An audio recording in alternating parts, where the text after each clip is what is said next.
Alors, merci d'être là ce soir, malgré le froid et l'hiver jeune.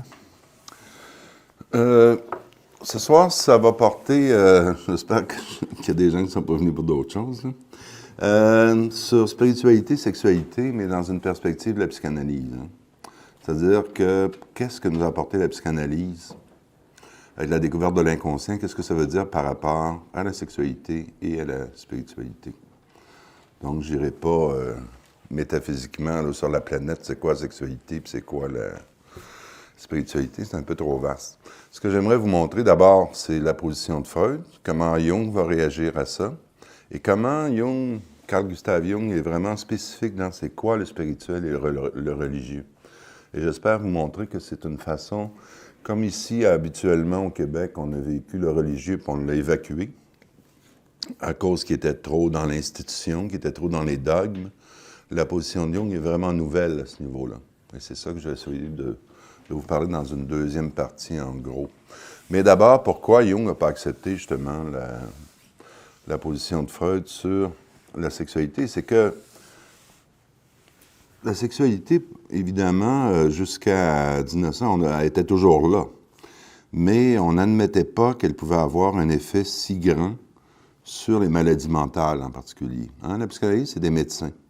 C'est des maladies, c'est des gens qui avaient des maladies mentales qu'on ne comprenait pas, en particulier l'hystérie. Et l'hystérie, c'est une maladie de femmes, que Freud a montré que c'était aussi les hommes, mais le mot, si vous voulez, ça vient de c'est utérus.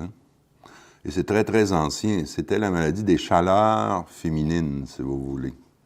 Les anciens, chez les Grecs, croyaient que, surtout à la canicule en été, l'utérus devenait comme un petit animal qui marchait tout seul, et il montait vers le diaphragme, et ça compressait les poumons des femmes, et là, il rentrait en chaleur. Alors, c'était la première chose. Quand l'hystérie apparaît, le mot hystérie, d'ailleurs, on s'en sert presque plus aujourd'hui, on va parler d'autres symptômes, mais quand Freud apparaît, c'est que c'est dans un milieu très bourgeois, c'est le milieu du 19e siècle, donc c'est le milieu bourgeois du 19e siècle, à Vienne, c'est une société extrêmement policée. On est à l'époque, par exemple, de la reine Victoria, si ça vous dit quelque chose. Et vous savez, dans les milieux bourgeois, une femme ne se montre pas les mollets. Se montrer juste le haut de la robe, c'était déjà osé. Ça, c'est le milieu bourgeois. Il ne faut jamais oublier ça, qu'à cette époque-là, ce milieu-là, on n'enseigne pas la sexualité aux femmes. Et les hommes la prennent au bordel, habituellement. Donc, vous avez beaucoup, beaucoup de jeunes femmes qui souffraient, au fond, d'une méconnaissance de la sexualité. Ils ne savaient pas c'était quoi. Alors, c'est évident que lorsque des pulsions sexuelles montaient, ça les absorbait, littéralement, ils étaient dépassés par ça. Mais aussi, c'est que dans certains phénomènes d'hystérie, on a des paralysies. On a parfois, les gens vont crier, hurler, des phobies. Et on ne comprenait pas ces phénomènes-là. Parce que la maladie mentale, à l'époque, quand Freud commence à travailler avec d'autres, c'est qu'on croyait qu'elle était toujours physique et très souvent dégénérative. Ça veut dire qu'on croyait que c'était l'hérédité parce qu'on avait eu... Donc, on croyait qu'il y avait plus de malades mentales chez les pauvres et les gens qui avaient eu de la misère que chez les riches. Que finalement, il fallait regarder aussi beaucoup donc l'hérédité parce que si on avait des cas de maladie mentale, ça voulait dire que ça pouvait se transmettre d'une certaine façon. Alors, on a beaucoup étudié à cette époque-là l'anatomie du cerveau puis des nerfs. On appelait ça des maladies nerveuses, mais c'était le vrai sens, le terme premier, c'était étudier les nerfs. Alors, quand des gens mouraient, des gens qui avaient eu des maladies mentales, on ouvrait le crâne, puis on allait fouiller dans le cerveau, puis dans les nerfs, pour voir s'il manquait quelque chose.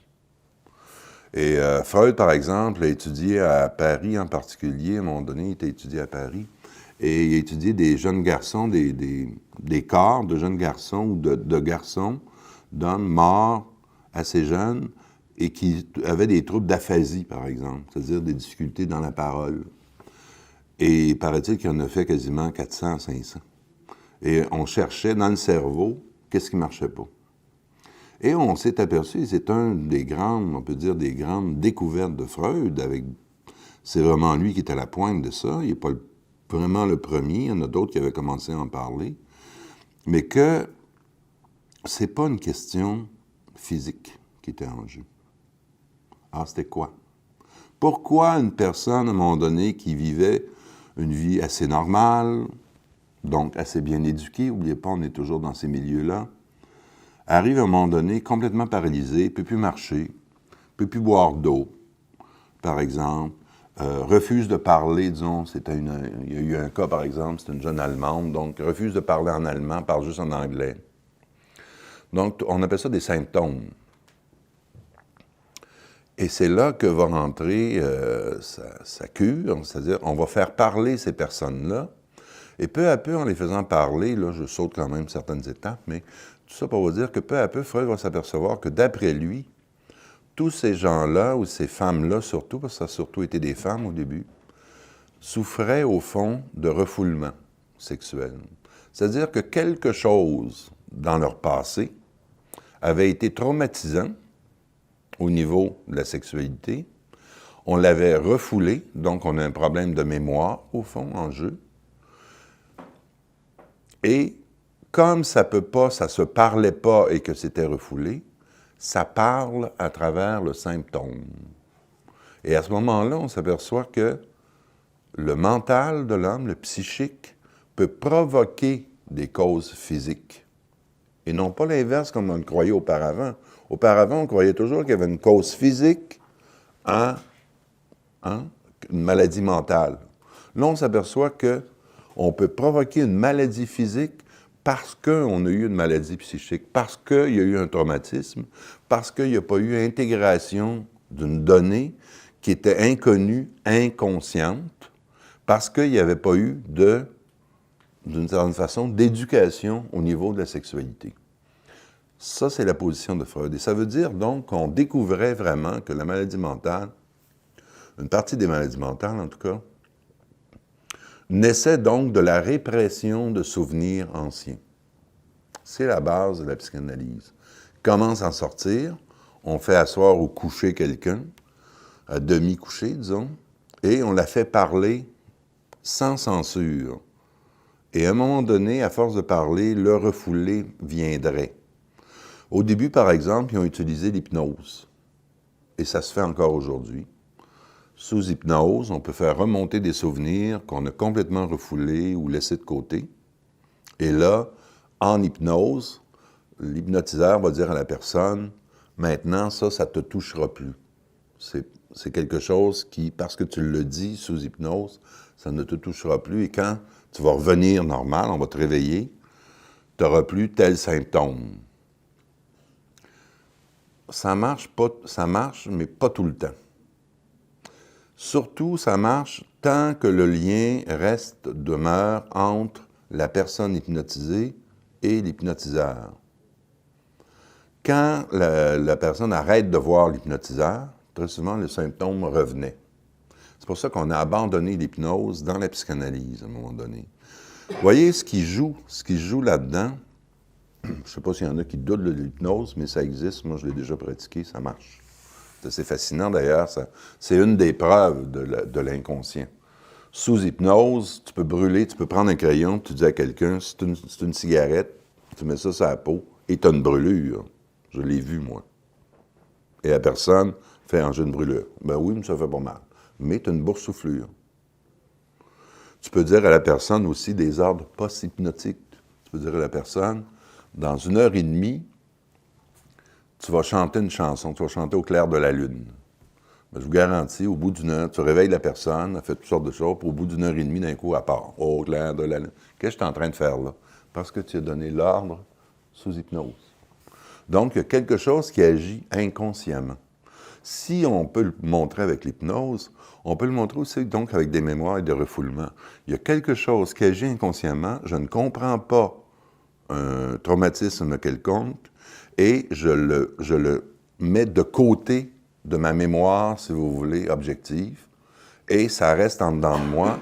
Mais quand certaines situations vont se présenter où j'ai à recommencer appelons ça ces situations-là, ou encore il y a telle situation qui me montre que je dois parler de telle chose que j'ai refoulée, brusquement un symptôme peut apparaître. Par exemple, un cas, une jeune femme donc, qui ne buvait pas de l'eau. C'est une jeune femme qui a été étudiée par Freud et tout simplement, c'est un cas assez simple, vous allez voir. Elle avait une gouvernante qui avait un petit chien. Et quand elle était jeune, donc, cette gouvernante-là donnait de l'eau à son petit chien. Puis à un moment donné, la petite fille avait soif. Alors la gouvernante a pris le plat dans lequel le petit chien buvait et il a donné l'eau. A vomi l'eau. Et plus tard, c'était tellement fort que la gouvernante ne soit pas occupée d'elle. Vous voyez, ce n'est pas nécessairement sexuel tout le temps. Là. C'était tellement puissant que la gouvernante ne soit pas occupée d'elle, qu'à chaque fois qu'elle était pour boire de l'eau, elle ne savait pas pourquoi elle ne voulait pas boire de l'eau. Il a fallu faire remonter ce souvenir-là qu'à un moment donné, une gouvernante ne s'était pas vraiment occupée d'elle comme personne, l'avait traitée comme un chien. Donc, c'était très humiliant pour elle. Et dès qu'elle a appris ça, elle a pu boire de l'eau.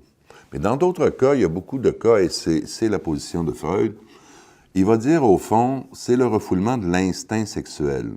Il veut dire par là que, c'est toutes les découvertes de Freud, c'est que dès l'enfance, on a des pulsions sexuelles qu'on ne s'aperçoit pas, on ne peut pas les accepter, on est trop petit, on ne les comprend pas. On va les réprimer, les refouler, surtout appelons ça les pulsions. Par exemple, dans le complexe d'Édipe, bon, le petit gars, il veut coucher avec sa mère, puis il voudrait tuer son rival, le père. Il ne s'avoue jamais ça en parole consciente. Mais dernièrement, j'en parlais avec une de mes clientes qui a un petit garçon là, de 3 ans. Ben, elle dit, il est rentré dans l'Édipe, puis il est toujours collé après moi, puis quand son père apparaît, c'est « Papa, papa, papa ». Vous voyez, il n'est pas là, je veux tuer mon père, puis je saute dessus. Mais il y a une pulsion qui monte en dedans qui fait, je voudrais que l'autre disparaisse parce que je veux avoir à moi cette mère-là qui me donne des soins, qui s'occupe de moi. Je suis en sécurité. C'est notre première sécurité. C'est notre infantile primaire d'être en sécurité dans les bras de la mère qui nous donne le bon sein, qui nous donne la nourriture, la chaleur, tout ce que vous voulez. Et ça, parce qu'on ne peut pas l'avoir tout le temps, parce qu'on ne peut pas avoir toujours ce principe de plaisir qui nous donne immédiatement le plaisir de la mère, on est obligé de le reporter à cause du principe de réalité. Et là, le père entre en ligne de compte, mais aussi la réalité, tout simplement, que la mère ne peut pas toujours s'occuper de l'enfant 24 heures par jour. Et c'est reporté à plus tard. Et c'est ça qui va faire qu'on va vivre dans la réalité, à savoir qu'on ne peut pas avoir nos plaisirs immédiats. Ce que la publicité vous dit, ben non, c'est pas vrai, vous pouvez l'avoir si vous voulez. Vous avez un char, tout de suite. T'sais.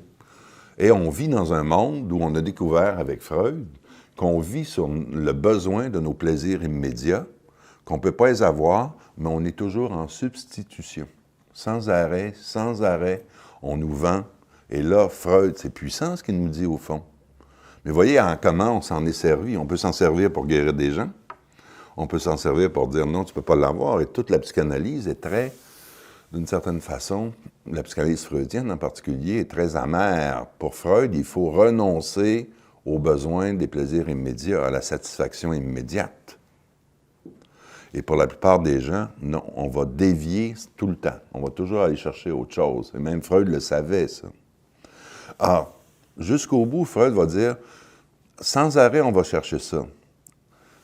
Sans arrêt, ça veut dire que la civilisation est bâtie, selon Freud, sur cette sublimation des plaisirs, du besoin des plaisirs immédiats. C'est pas la même chose un plaisir immédiat que le besoin du plaisir immédiat. Le désir, la sublimation du désir. Mais sans arrêt, ce désir-là revient en image, en représentation, et on le voit dans notre société en particulier, à travers la publicité. Mais on le voit aussi dans nos désirs, dans nos amours, puis ainsi de suite. Combien de gens, à un moment donné, vont désirer un amour qui va être substitutionnel, si vous voulez, de l'amour parental qu'ils n'ont pas eu. Hein? C'est rechercher la mère à travers la femme pour un homme, ou encore le père, l'amour de la père, ou l'amour de la mère, d'ailleurs. C'est les deux qui vont jouer chez les hommes et les femmes. On croit qu'on aime un individu de notre âge, Mais au fond, il y a un enfant dans nous qui veut retrouver le papa ou la maman qui l'a pas assez aimé. Et sans arrêt, on est toujours dans cette régression. On retourne toujours là, selon Freud. Et c'est ça pour Freud qui est la démarche, qui est une forme quasiment même d'ascèse à quelque part, c'est de dire, il faut couper avec ces désirs-là. Être lucide, c'est s'apercevoir qu'on n'aura jamais, jamais, jamais ce retour-là du refoulé. Ce qui va remonter, c'est simplement le manque. On le voit par exemple dans une personne, je vais donner encore cet exemple-là, je le donne souvent, on va dire que c'est plus, on le voit plus chez les femmes que les hommes, mais pas nécessairement, mais en tout cas. C'est les femmes, par exemple, qui ont eu des pères alcooliques, puis ils vont marier un alcoolique. Ils savent que ça a mal été. Très souvent, la mère a chassé le père alcoolique. Puis eux autres, ils vont se retrouver avec un homme alcoolique. Qu'est-ce qui se passe, là? Si vous l'expliquez par une faiblesse de la femme ou une maladie nerveuse du cerveau, ça n'explique rien. Ce qu'il faut bien comprendre psychologiquement, c'est que quelque chose qui a manqué dans le passé, le père a plus aimé la boisson que les personnes, et ça joue à beaucoup d'autres niveaux, hein, les pères qui aiment plus le travail, les pères qui aiment plus X, leur atelier dans le cave, je ne sais pas trop. Mais cette femme-là, qu'est-ce qu'elle cherche? Ça, il faut comprendre l'Édipe. Le complexe d'Édipe fait qu'elle, elle voulait avoir le père à la place de la mère. Elle est dans une famille où on a un père alcoolique. Il est chassé par la mère. La petite fille dit, bon, ben moi, je vais le prendre. Mais elle ne peut pas le prendre tout le temps, à moins de tomber dans l'inceste, ce qui arrive. Ce qu'elle va faire, c'est qu'elle va trouver un substitut de ce père-là et va croire que si elle accepte cet homme-là avec son alcoolisme, elle va pouvoir réussir où sa mère n'a pas réussi. Et en faisant ça, elle se croit victorieuse jusqu'à temps que l'alcoolisme devienne tellement fort qu'elle s'aperçoive que ça la brûle elle-même, jusqu'à temps aussi qu'elle s'aperçoive que très souvent, cet homme-là, et je peux vous le dire, je l'ai vu en psychothérapie, que cet homme-là, ce n'est pas l'homme qu'elle voulait, au fond. Elle voulait un jeune père, puis elle, confronter sa mère au fait, mais ça se fait tout dans l'inconscient. Alors, vous voyez, la position de Freud est très, très puissante. Beaucoup de nos comportements ne s'expliquent pas parce qu'on peut comprendre consciemment. Ça s'explique par le passé qu'on a refoulé ou qu'on n'a pas voulu admettre. Parfois parce qu'on n'a pas d'éducation. Est-ce qu'on devrait enseigner la psychanalyse à tout le monde? Je ne sais pas. Enseigner la psychanalyse, j'ai déjà enseigné dans des cégeps. C'est assez difficile de faire comprendre le complexe d'Édipe à des gens où ça va bien dans leur famille. D'ailleurs, ils ne l'admettent pas, ça se peut pas que... Comme beaucoup de gens, d'ailleurs, même à l'époque de Freud, c'est que l'enfant, c'est qu'on remet en cause toute la naïveté de l'enfant, l'innocence, supposément, de l'enfant, qui est toujours juste victime d'adultes. Non, il y a une part d'enfance, d'infantile, qui est très, très puissant, violent, et qui va nous donner l'enfant omnipotent, c'est-à-dire cet enfant-là qui est encore en chacun de nous, qui, à un moment donné, va avoir de l'amour, pas demain, pas hier, pas après-demain, comme chantait Charles Lebois, tout de suite. Puis si on ne l'a pas, on est en maudit, on est fâché. Et si on se fait des promesses d'amour qu'on ne peut pas tenir, on fait des promesses d'amour à l'enfant à l'intérieur. Et très souvent, comme on ne peut pas les tenir, l'enfant se revenge sur nous. Une partie des dépressions vient du fait qu'on a eu trop de promesses, d'une certaine façon. Je vais vous donner un exemple. Une femme vient me voir, puis à un moment donné, elle me dit « Ah, je suis déprimé cette semaine, je suis tombé, je ne sais pas ce qui m'est arrivé, pourtant ça allait bien, puis ainsi de suite. » Qu'est-ce qui s'est passé dans la semaine? Ben justement, il ne s'est rien passé. Ah ben oui, il y a un de mes amis, là, je l'aimais beaucoup, on ne s'était pas vu depuis 10 ans, puis on s'était rencontrés par hasard, puis il a dit, on va prendre un café, puis il était supposé me téléphoner, puis on avait un rendez-vous, puis là, il m'a retéléphoné juste 10 minutes avant, puis il a dit qu'il ne pouvait pas venir. Ben, ta dépression vient de là. Parce que tu as eu une attente, et tu as promis à l'enfant, d'une certaine façon, oui, je vais rencontrer cet homme-là que j'ai vu il y a 10 ans, que j'aimais, puis là, peut-être que ça va recommencer. C'est une femme qui avait des fantasmes facilement. Et elle avait donc promis, je vais avoir une fête avec quelqu'un. Bien, j'ai pas la fête, bien, l'enfant, il fait, je vais bouder dans mon coin. Comme un enfant qui vous promettait une bonne crème glacée, puis vous dit, ben non, on ne peut pas y aller, j'ai pas le temps. Vous savez bien que l'enfant, il va vous bouder ça à quelque part. Si vous avez des enfants, vous avez peut-être vécu ça déjà.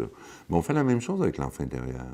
Et c'est dans ce sens-là aussi que la psychanalyse, donc, nous montre que c'est de l'ordre du désir. Alors, si on parle de sexualité, c'est sexualité vraiment at large.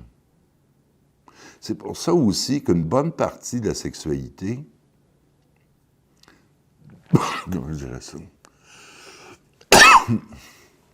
de la sexualité dite, par exemple, directe, quand je pense aujourd'hui à la montée de la pornographie, aux émissions sur la sexualité, hein? Je vous parle ce soir de sexualité, de spiritualité, vous savez bien qu'à la télévision, maintenant, ce dont on parle, c'est d'abord de sexualité. Il y a 20 ans, on parlait d'abord de spiritualité. Il y avait peut-être une petite place où on parlait de sexualité, mais comme j'ai déjà dit, je vais vous redonner la face parce qu'il y en a qui n'étaient pas là.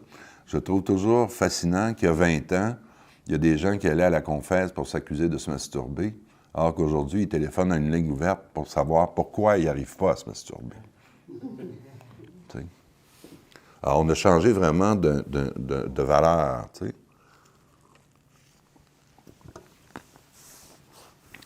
Et Freud, ce mouvement-là, où on parle beaucoup de sexualité, c'est né de Freud. Mais Freud, il n'a jamais été quelqu'un où il faut avoir la sexualité à open à tout le monde. Au contraire, Freud, c'est un homme extrêmement prude dans sa vie. Remarquez que sa femme a déjà déclaré qu'il ne connaissait rien de la psychanalyse. Elle lisait un de ses livres à un moment donné, puis elle a dit « Je ne savais pas que c'était mon mari. » Elle a dit « Je pense que ce serait de la pornographie. » Bon. Mais lui, comme tel, quand on venait le voir, il y a un grand poète surréaliste qui est venu le voir, André Breton, et il a dit « Vous êtes le libérateur de la pulsion sexuelle, de la sexualité. » Il dit « Non, je n'ai jamais dit ça. J'ai dit que la sexualité, pour que la civilisation agisse, il faut qu'elle soit réprimée et non pas refoulée. » C'est différent, la répression consciente d'une chose et le refoulement. Mais même là, selon lui, et Freud, plus il avance en âge, plus il devient pessimiste sur le sort de l'humanité, parce qu'il dit il y a comme un enfant dans nous qui refuse absolument, justement, de reporter à plus tard son besoin de satisfaction. Et dans ce sens-là, quand on refuse de reporter à plus tard son besoin de satisfaction, on est adulte qui vit comme un enfant. Et c'est ça qu'on appelle la barbarie. Et la barbarie, on en vit, on est dedans. Des gens qui veulent avoir immédiatement, les prisons en sont pleines, beaucoup d'hôpitaux en sont pleins, ils veulent avoir immédiatement du plaisir. Peu importe les moyens. Alors, c'est alcool, drogue, sexe, tout ce que vous voulez. Ce que je voulais dire aussi, c'est ça, c'est que la sexualité, si elle est si large, le besoin qu'on a, c'est un besoin de sécurité et d'attachement. Alors, quand je regarde, à un moment donné, l'autre fois, je suis tombé sur un film porno, je suis toujours fasciné de dire, c'est toujours la même chose d'ailleurs, donc j'en ai vu un autre. C'est toujours fascinant d'entendre les mêmes allaitements, puis les corps qui se touchent. Et tu sais très bien que ces gens-là, parce que j'ai travaillé dans le milieu du théâtre à un moment donné, puis j'ai connu des gens qui en ont fait un petit peu, ça, pour gagner de l'argent, c'est d'une platitude à faire. Le gars, par exemple, qui fait la lumière pour ça, ou qui tient la caméra pour ce genre de... Il s'ennuie monumentalement. Et pourtant, on en refait sans arrêt. Qu'est-ce qui nous est montré? Quand, par exemple, je regarde, je ne sais pas, moi, je pense au casier des hommes virils avec 36 photos de pin-up ouvertes, et ainsi de suite. Qu'est-ce que les hommes, surtout, cherchent là-dedans? Ils cherchent le contact immédiat avec la mère. Ce qui est en arrière, ce qui est refoulé, qui a même été oublié, c'est comment il était touché, nu, par une mère nue ou à moitié nue. C'est ça le nœud qui est en arrière. Ces moments qu'on cherche encore. Et on l'oublie, puis là, on va multiplier sans arrêt ces images-là, une en arrière de l'autre. Qu'est-ce qui est en arrière fondamentalement de ça, et c'est ça que Freud nous dit aussi, c'est une angoisse de vivre. C'est l'insécurité fondamentale des humains qui ont besoin du toucher immédiat pour se sentir réels.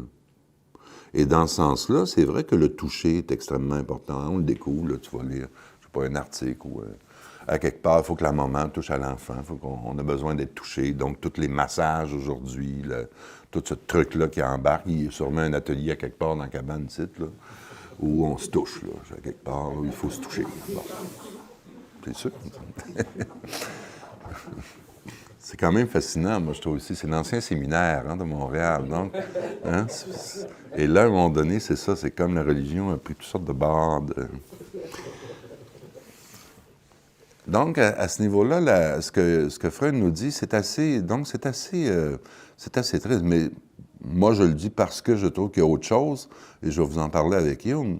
Mais il y a quand même quelque chose chez Freud qui nous dit, oui, il y a des maladies, et un de ses disciples, Reich, par exemple, a beaucoup développé ça. Laissez aller votre pulsion sexuelle, et surtout, la vraie définition de l'homme sur Terre, c'est qu'il est né pour être heureux à travers l'orgasme. Et là, il y a toute une école autour de ça. Hein? Ça part de Lowen et d'autres, là, si vous connaissez ça. Et comme je l'ai dit, il y a peut-être un atelier, je ne suis pas sûr qu'il y a un atelier de ça, mais il y en a à Montréal à quelque part. T'sais, le monde se met tout nu, puis on découvre notre sexualité. Ça existe.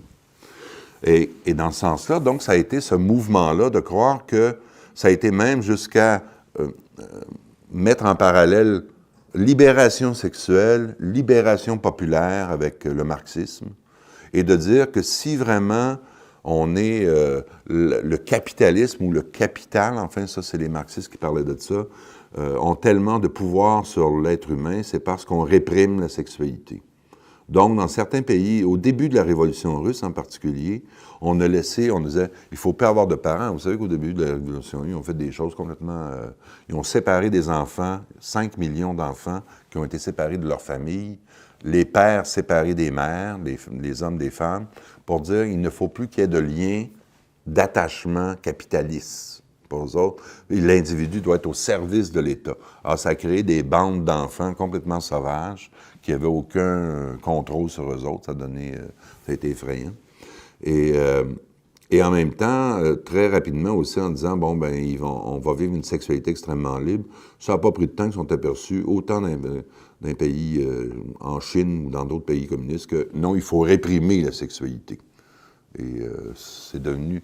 Parce que cette recherche-là est toujours individuelle. Dans un pays communiste, tu vis en fonction du peuple ou du groupe. Tu ne peux pas chercher ton plaisir pour toi. Donc. Mais voyez jusqu'où ça a été.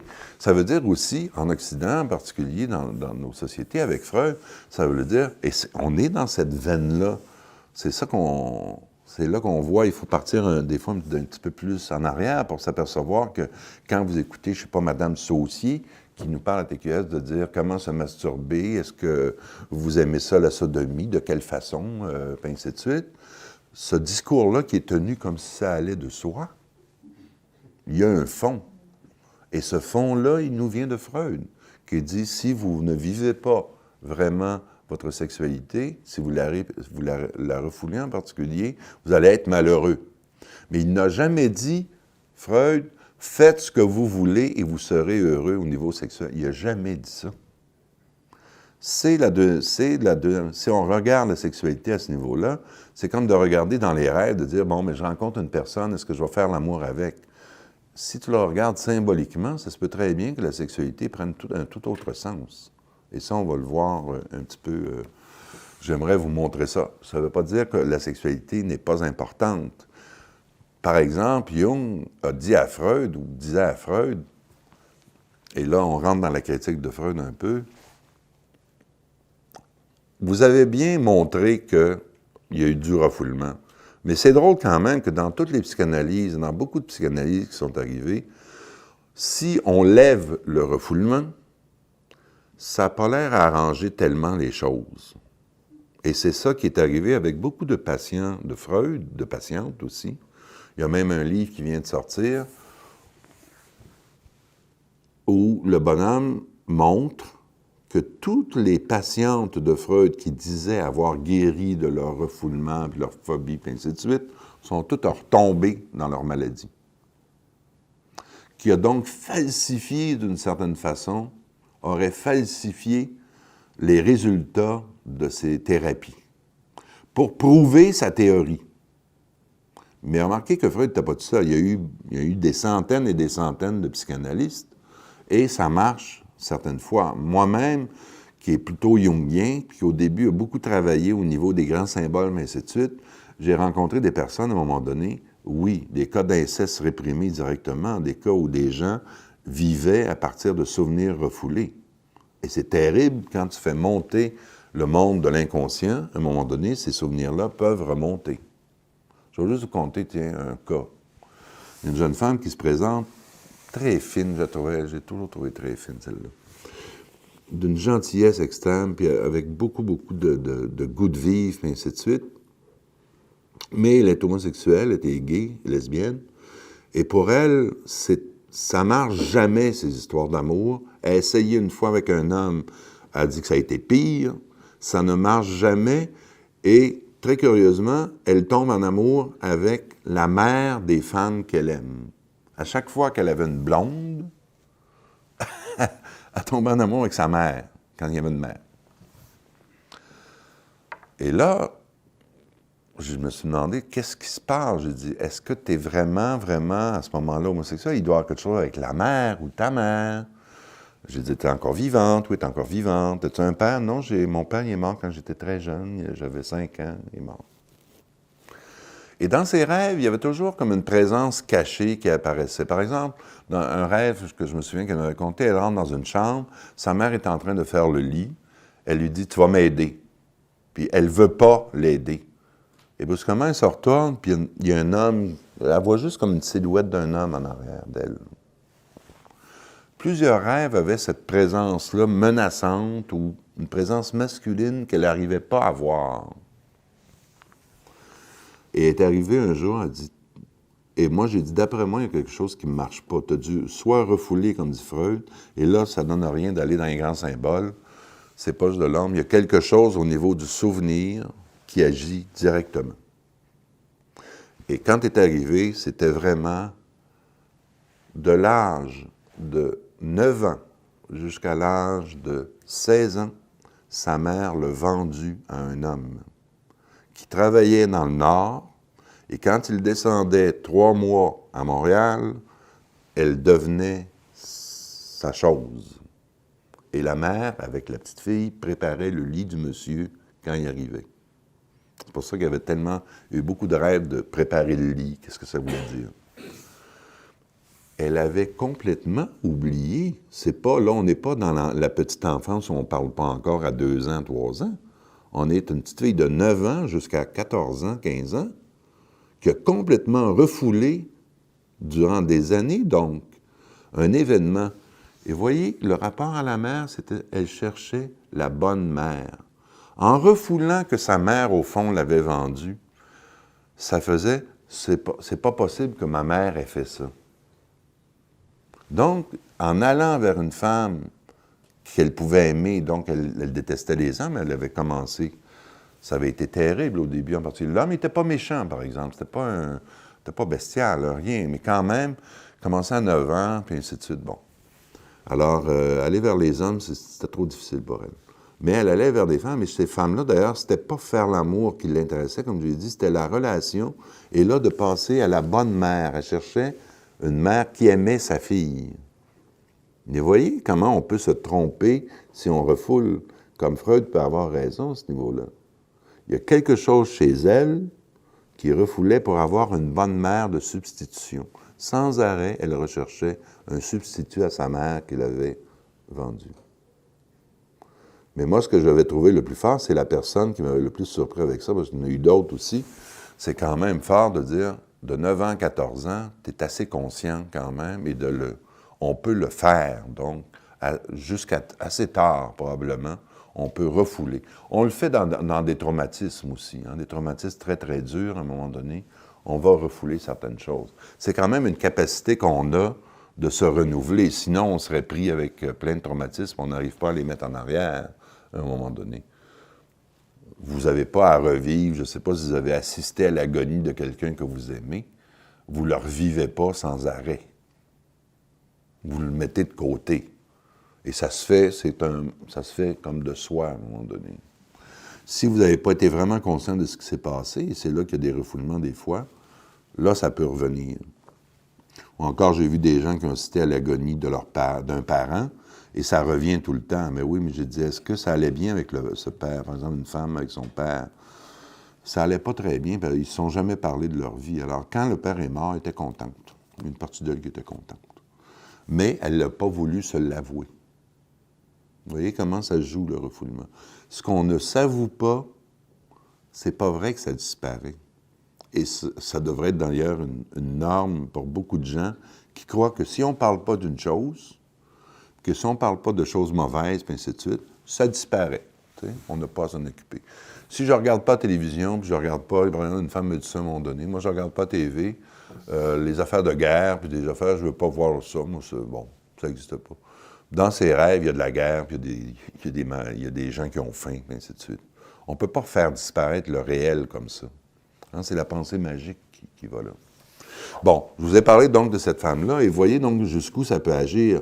Mais cette femme-là, c'est pas en sachant ça, ce qui s'est passé chez elle, c'est non pas de dire « je vais confronter ma mère, je vais même l'envoyer au tribunal, puis ainsi de suite ». Ça a été « qu'est-ce que tu es en train de faire ?» Elle est retournée aux études, en études de l'art, et quand je l'ai revue 3 ou 4 années plus tard, elle était encore dans ce milieu-là, mais elle était rayonnante, elle enseignait maintenant. Ça l'a comme libérée de toujours être à la recherche de quelqu'un qu'elle va aimer, puis qu'elle ne sait pas pourquoi, puis qu'elle s'en va vers la mer. Ça l'empêchait, ça brouillait, ça bloquait complètement ses énergies. Si on en reste là, si on reste sur la régression, si on reste à toujours chercher qu'est-ce qu'il y a dans le passé qui n'a pas marché, puis si on piétine là, d'une certaine façon, on ne peut pas s'en sortir. Parce que c'est tellement puissant, cette force-là, qui nous revient en arrière. Et moi, ça m'a toujours fasciné de voir, par exemple, j'ai connu une femme à un moment donné qui a été 25 ans en psychanalyse. Elle avait 26 ans, 27 ans. J'ai dit, pas 25 ans, elle avait dans 40 ans. J'ai dit, tu as été quasiment toute ta vie en psychanalyse, finalement. C'est pas la vraie vie, la psychanalyse. Qu'est-ce que tu vas faire avec? Mais c'était la dépendance qu'elle avait au psychanalyste qui était en jeu. Et là, c'est une autre histoire. Il faudrait parler de transfert. Mais même là aussi, ce serait intéressant au niveau de la spiritualité. Ce que je veux dire, le spirituel, à ce moment-là, c'est l'esprit, le sens qu'on va avoir dans la recherche des événements du passé. Et c'est là que Jung va dire à Freud, quand on recule comme ça, c'est sûr que dans un premier temps, on peut dire « je recule dans un passé traumatisant ou dans un passé infantile ». Les images qui sont là sont de l'infantile. Et pour Freud, n'oubliez pas que pour lui, toute production religieuse, c'est de l'infantile. On veut un Dieu fort pour remplacer le Père qu'on n'a pas eu. Hein? Jésus, c'est un fils qui, au fond, a manqué de père, qui, à un moment donné, a décidé que sa mère était vierge et qui devenait comme l'amant de sa mère. C'est un cas d'inceste, au fond. C'est très dur, Freud, quand il critique les religions, le christianisme et le judaïsme. Il vous dit que ça passe par là. Pour lui, c'est de l'illusion. Il a même écrit un livre là-dessus, « L'avenir d'une illusion ». Il s'est aperçu que l'illusion va rester tout le temps. Alors, est-ce que ça devient, c'est une illusion, quelque chose qui reste toujours illusoire? C'est pas sûr, en tout cas. Et dans Moïse et le monothéisme, il démolit le judaïsme. Parce qu'encore pour lui, ce sont des fuites dans de l'infantile, selon lui. Alors Jung va dire non, non, non. Encore une fois, en disant, quand on recule comme ça, puis quand on a libéré même des refoulements, comment se fait-il que les gens ont encore des troubles? Et ça, Freud le remarque, malgré certaines guérisons supposées. Même en dernier, il ne disait plus qu'il y avait de guérison, il disait qu'il y avait amélioration de la vie, que ça n'empêchait pas de vivre ce genre de traumatisme-là. Mais Jung va dire, l'image, là, quand, à moins d'avoir eu des gros traumatismes d'inceste ou d'abus ou je ne sais pas quoi, mais quand on recule sur le passé à un moment donné, on ne recule pas simplement dans l'infantile, on recule à l'origine de ce qu'on est. Et c'est là qu'il va mettre en jeu une chose extrêmement importante, c'est qu'on a aussi une mère symbolique, on a une enfance symbolique ou un enfant symbolique en dedans de nous, un père symbolique, une famille symbolique, Et quand on recule là, c'est reculer pour mieux sauter. On retourne, on a un besoin à un moment donné de changement.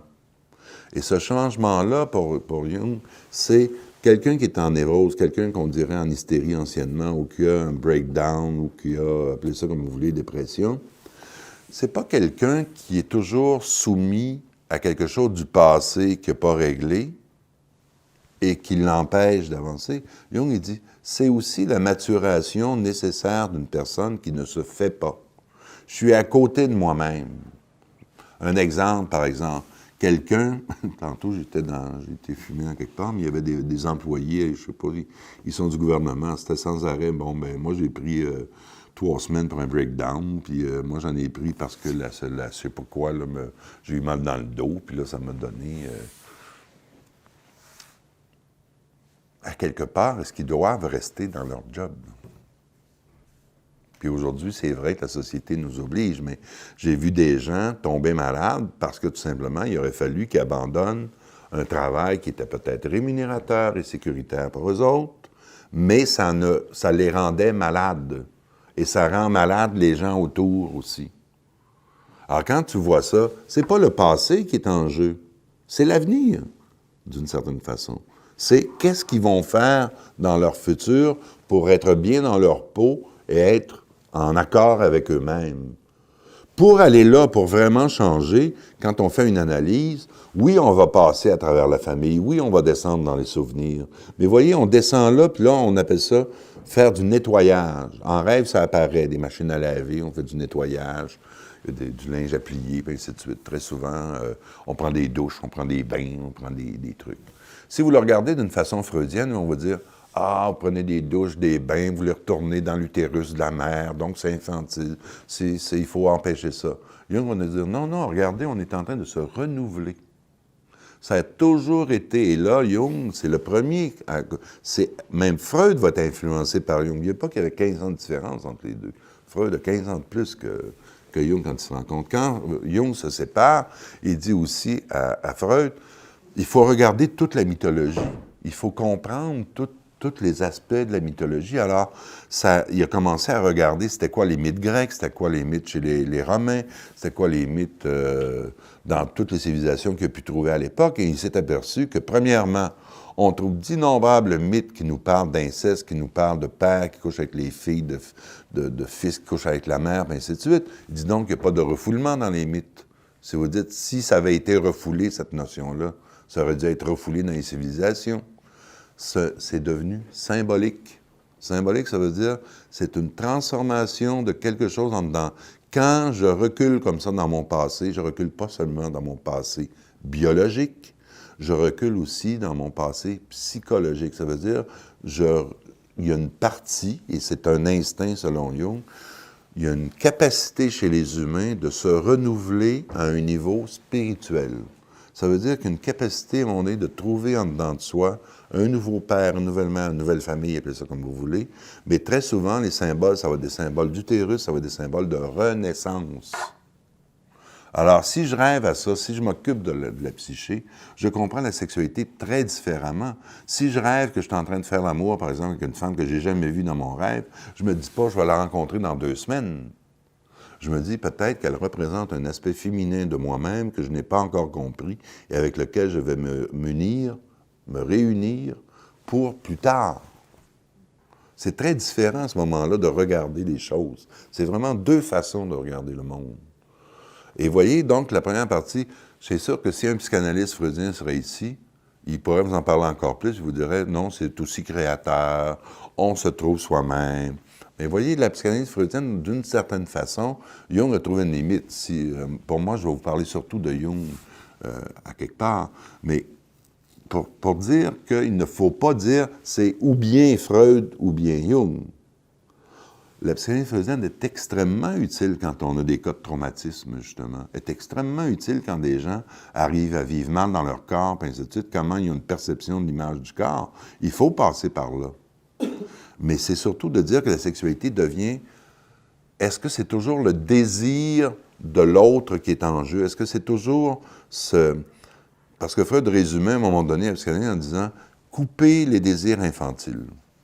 Arrêtez de toujours chercher l'infantile et de l'enlever. Freud nous dit, ça, c'est le véritable homme sage ou femme sage, quand on est capable, à un moment donné, de dire non à toute régression.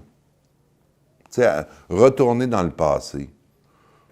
Arrêter de chercher des substituts ailleurs. Est-ce que c'est possible, d'ailleurs? Je me demande.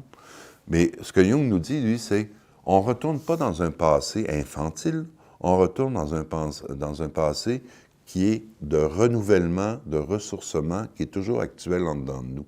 Et là, pour aller plus loin, il faudrait que je vous parle de l'inconscient collectif. On n'a pas juste notre inconscient personnel, on n'a pas juste nos souvenirs à nous en dedans de nous. Quand on travaille vraiment avec l'inconscient, quand on travaille avec le monde du rêve, à un moment donné, on découvre en dedans de nous qu'il y a des images qui sont apportées et qui ne viennent pas ni de notre éducation, ni de notre culture. C'est autre chose qui apparaît. C'est ça qu'on appelle ça des grands rêves ou des images, des rêves archétypiques, comme on dit, des personnes qui n'ont jamais rêvé de mythologie. D'un coup, il y a des taureaux qui leur apparaissent, il y a des, je sais pas moi, des dragons. Je me souviens, tu sais, une femme, à un moment donné, qui pouvait dire tout le temps, oui, elle a vu ça, mais quand même. C'est une femme qui cherchait vraiment son chemin dans la vie. Elle travaillait comme technicienne à quelque part et elle aimait son travail, c'était sécuritaire, mais c'est tout. Mais c'est une femme qui, très jeune, aurait voulu être infirmière. Mais elle n'aimait pas, travailler avec des gens directement. Il y a eu des choses dans sa vie au niveau physique qu'elle n'aimait pas. Bon. N'empêche qu'à un moment donné, elle est tombée dans un genre de secte où des gens faisaient à distance des guérisons. Elle était là-dedans, c'était mexicain, j'ai bien compris, en tout cas, avec un gourou et tout ça. Elle a abandonné ça. Mais là, dans sa vie, à un moment donné, et certains ici vont dire, on est en parapsychologie, oui, d'une certaine façon, elle savait très bien qu'il y avait une force intérieure en dedans d'elle, qui, à un moment donné, sortait d'elle et allait guérir des gens. Et c'était un besoin, et ça lui faisait très, très peur, parce qu'elle se sentait folle quand ça arrivait. Il y avait quelque chose, par exemple, elle travaillait donc dans des endroits. À un moment donné, elle se voyait dans un hôpital. Il y a un enfant couché sur un lit. Il est extrêmement malheureux. Il est tout seul. Elle est invisible. Elle se sent invisible. Elle se sent.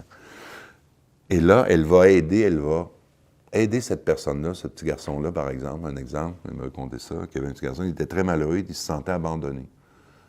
Elle fait juste être une présence proche, aimante.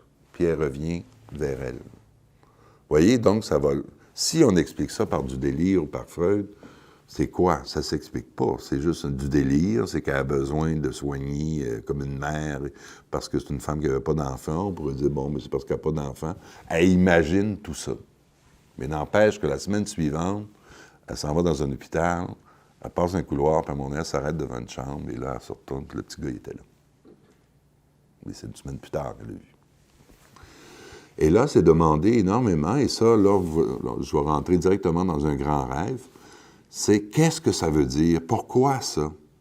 Qu'est-ce qui est demandé? J'ai ma job, j'ai ma sécurité, elle avait une maison, qu'est-ce qu'il me faut? Qu'est-ce qu'il y a quelque chose qui me pousse à faire ça? Et elle a fait le rêve suivant, c'était un énorme, je ne sais pas si vous connaissez, vous avez vu Jurassic Park, un tyrannosaure. Un tyrannosaure, c'est l'animal qui était on dit, le plus gros et le plus cruel de la création. Ça mesure comme un immeuble de 3 étages, ça a des dents aussi grandes qu'un homme, et ça, quand tu le vois dans Jurassic Park, c'est bien fait. Hein? Tu veux dire, tu te sauves, tu sais, comme ça. Mais dans son rêve, elle, ça reprend peut-être des scènes du film. Elle est en auto à un moment donné, et on avait parlé, elle me contait que c'est arrivé quasiment comme une vision. Elle vient en analyse, on parle de tout ça, puis elle dit « Je suis tannée de ça.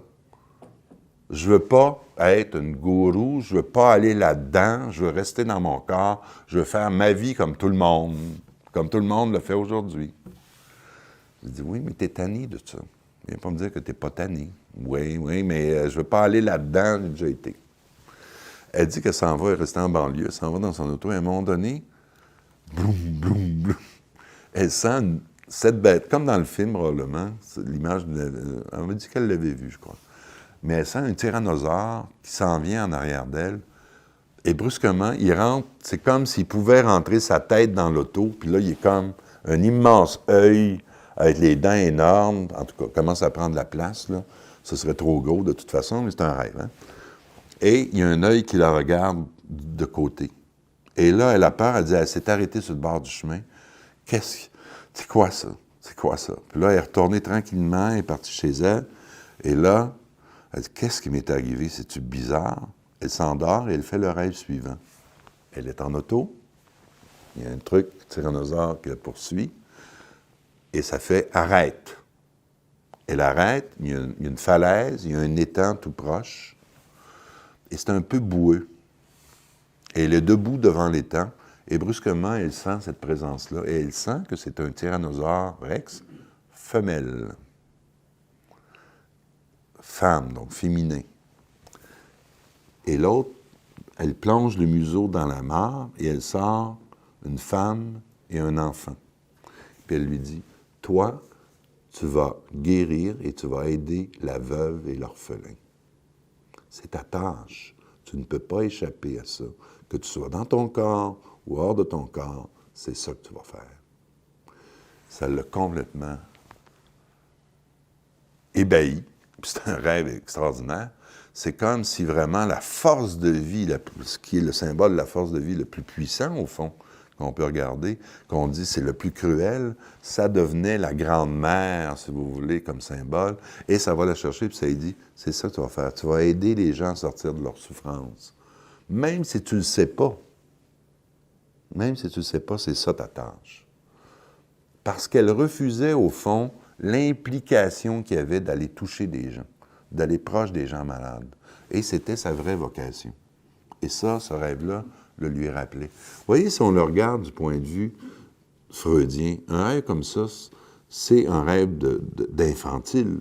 C'est un rêve même de délire, d'une certaine façon, et lié à l'enfant omnipotent qui va avoir, qui est le tyrannosaure rex, donc c'est la grosse bébite, est favorable, puis elle devient à aider la veuve et l'orphelin. Mais si vous le regardez d'un point de vue spirituel, ce symbole-là, il ne vient pas du tout de son enfance. Même si elle a vu le film, c'est pas du tout la présence du tyrannosaure du film qui est en jeu. C'est autre chose en dedans d'elle qui est beaucoup plus puissant que sa propre mère, que ses parents, et qui lui dit, « Toi, voici ta voie, ta mission dans la vie. » Vous voyez, c'est la façon qu'on a avec Jung de regarder certains rêves à un moment donné. Au lieu de les réduire à des choses qui sont simplement biologiques ou familiales, on essaie d'agrandir, on appelle ça amplification.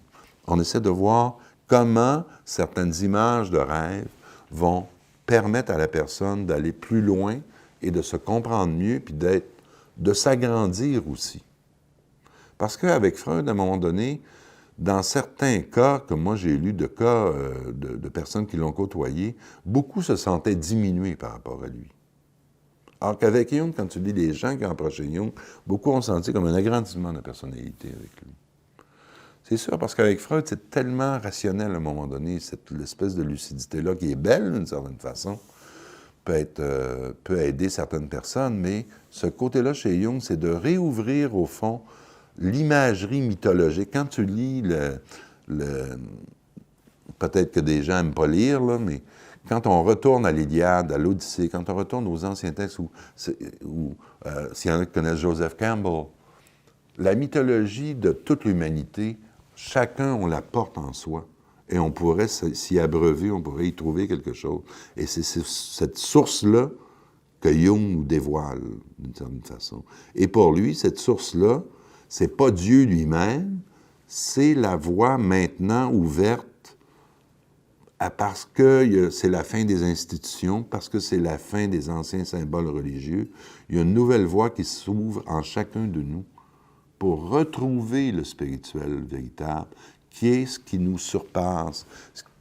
Quand cette femme-là a fait ce rêve-là, on a été complètement, on est, face aux religieux, on appelle ça du lumineux, on est comme à la fois ébahi, étonné, et ça nous surpasse, et il y a quelque chose qui nous dit, oui, c'est ça. C'est l'expérience et le fait, c'est un rêve d'une expérience personnelle religieuse qui ne rentre dans aucun schéma religieux. Tu ne vas pas compter ça à M. le curé. Hein? Tu ne peux pas aller compter ça à un catholique, à un protestant, même peut-être un bouddhiste, ils ont des monstres dans leur panthéon, mais sûrement pas ni à un juif, ni à un... Hein? C'est quoi? C'est une expérience nouvelle que certaines personnes vivent. Et c'est ça le renouvellement, donc, du spirituel.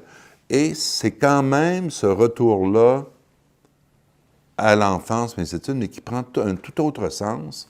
Et même la sexualité prend un tout autre sens à ce niveau-là, puisqu'elle devient, elle aussi, symbolique de d'autres choses.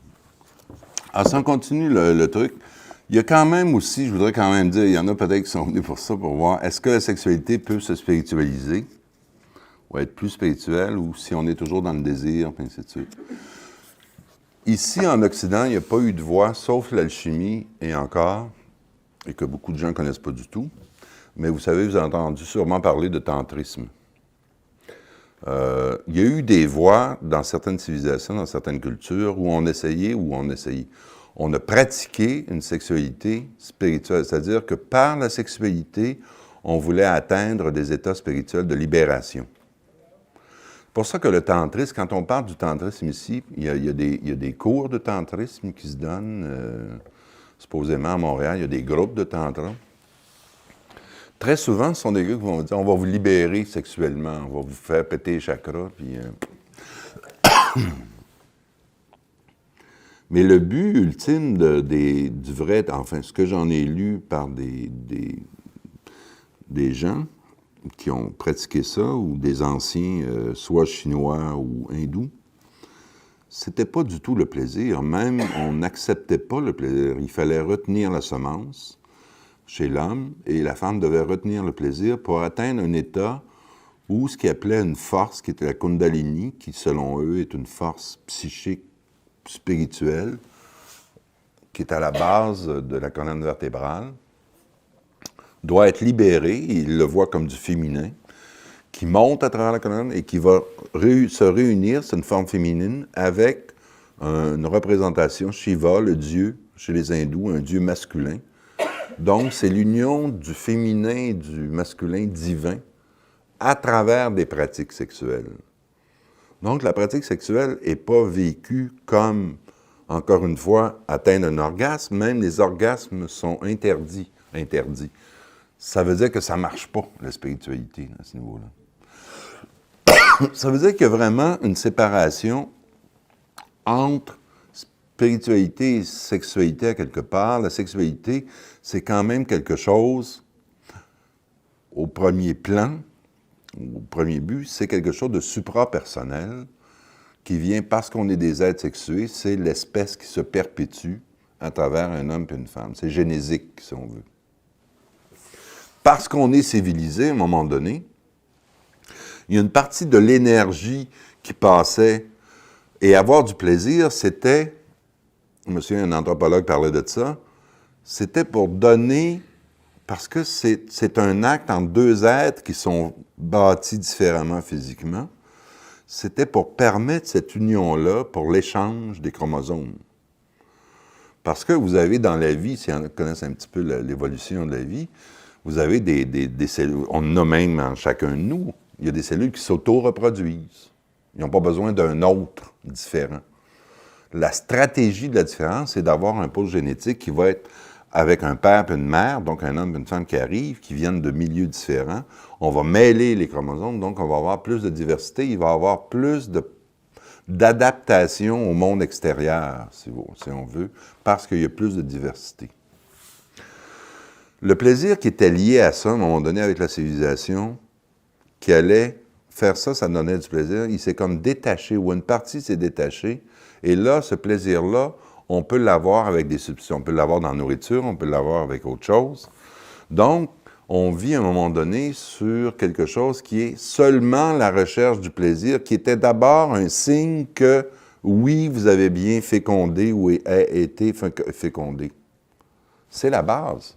Mais nous, on a quitté ça. Et aujourd'hui, il y a des gens, on vit pour le plaisir. Il y a des gens, au Québec, c'est ça, c'est le fun.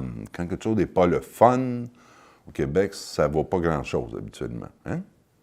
c'est le fun. On a vraiment ce côté-là de plaisir. C'est né dans les années 70 à peu près, vraiment, quand on a quitté, encore une fois, le religieux, où avoir du fun, c'était interdit. Quelqu'un qui avait du fun, c'était interdit.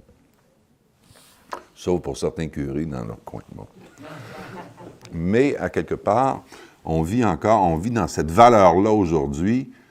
Vous le savez bien, encore une fois, regardez la publicité, c'est partout, c'est si vous achetez quelque chose, ça vous donne du plaisir. Hein? Les gens sont épanouis, ils achètent une auto, sont épanouis d'acheter un frigidaire, épanouis. Et très souvent, d'ailleurs, on nous montre, je sais pas, l'autre fois, je suis tombé sur une, vous avez dû la voir, c'est une fille qui se fait crêper les cheveux, là, elle est en train d'orgasmer parce qu'on y change les bouclettes. Là, on orgasme pour un rien, tu sais. On vit dans cette valeur-là. Alors, c'est certain, quand on nous parle du spirituel, pour beaucoup de gens, c'est-tu le fun? C'est pas la valeur qui est recherchée.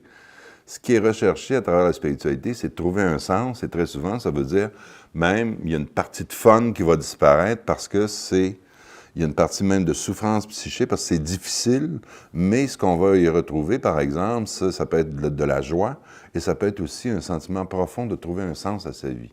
Juste vivre sur le fun, c'est pas assez. Vous savez bien, s'il y en a qui sont jetés dans la débauche un jour, ou dans l'alcool, dans n'importe quoi, à un moment donné, quand on vit sur le fun, ça suffit pas. Je parlais tantôt avec quelqu'un, oui, Reich, c'est ça qu'ils ont dit, on vit dans ce monde de valeurs-là. Est-ce que, au fond, on est heureux si on réprime la sexualité?